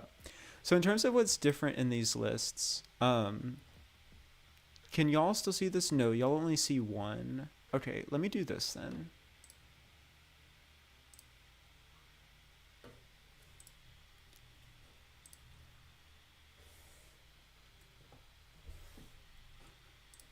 What do you see in OBS right now, actually? Oh, just the tiny crop screen? That's funny.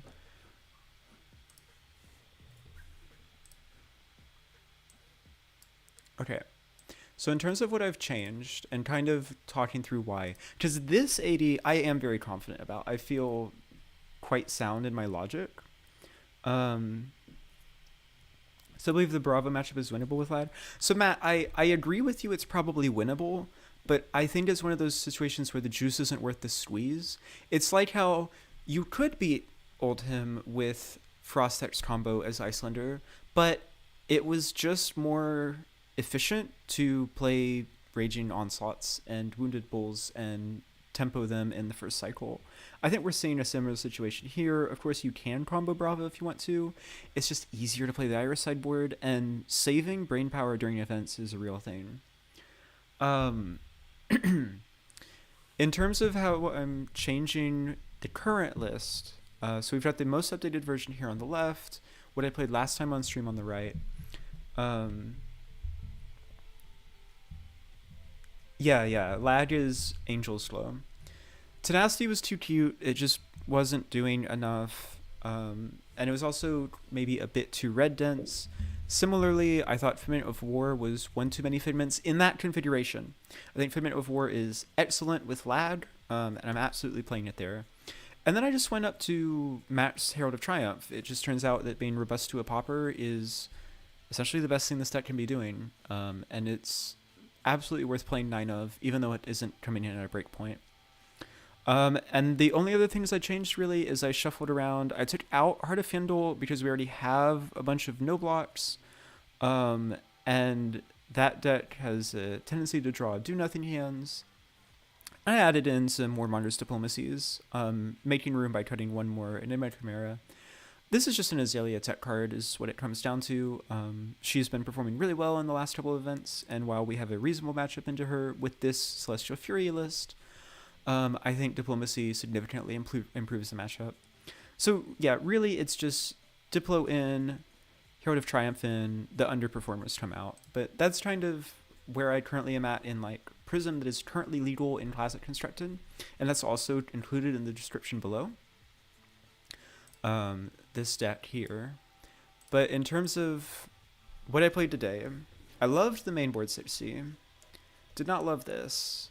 This is going to turn into an Iris switchboard. That means I'm probably going to have to play more blues here in the main board, which is fine.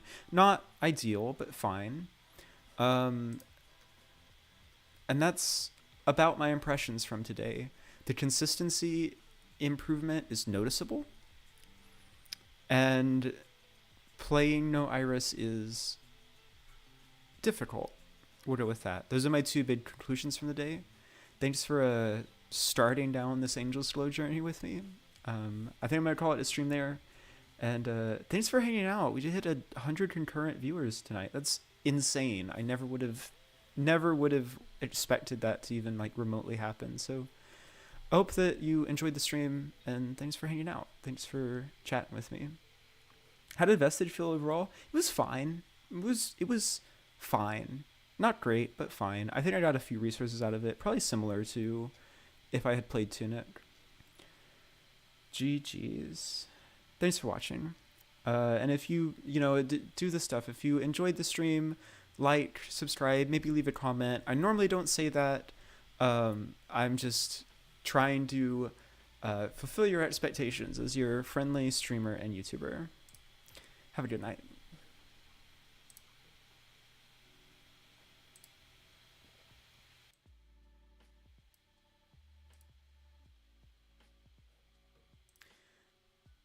As usual, I would like to remind you as I close the stream that this is help in part made possible by my Patreon, which you can find linked below. I have an ongoing commitment to never paywall any of my content, so the only real benefits associated with Patreon is getting to play with the on-hit effect sleeves on Talishar that you saw me use during today's games, and also being personally shouted out and thanked like you see right now on the special thanks screen.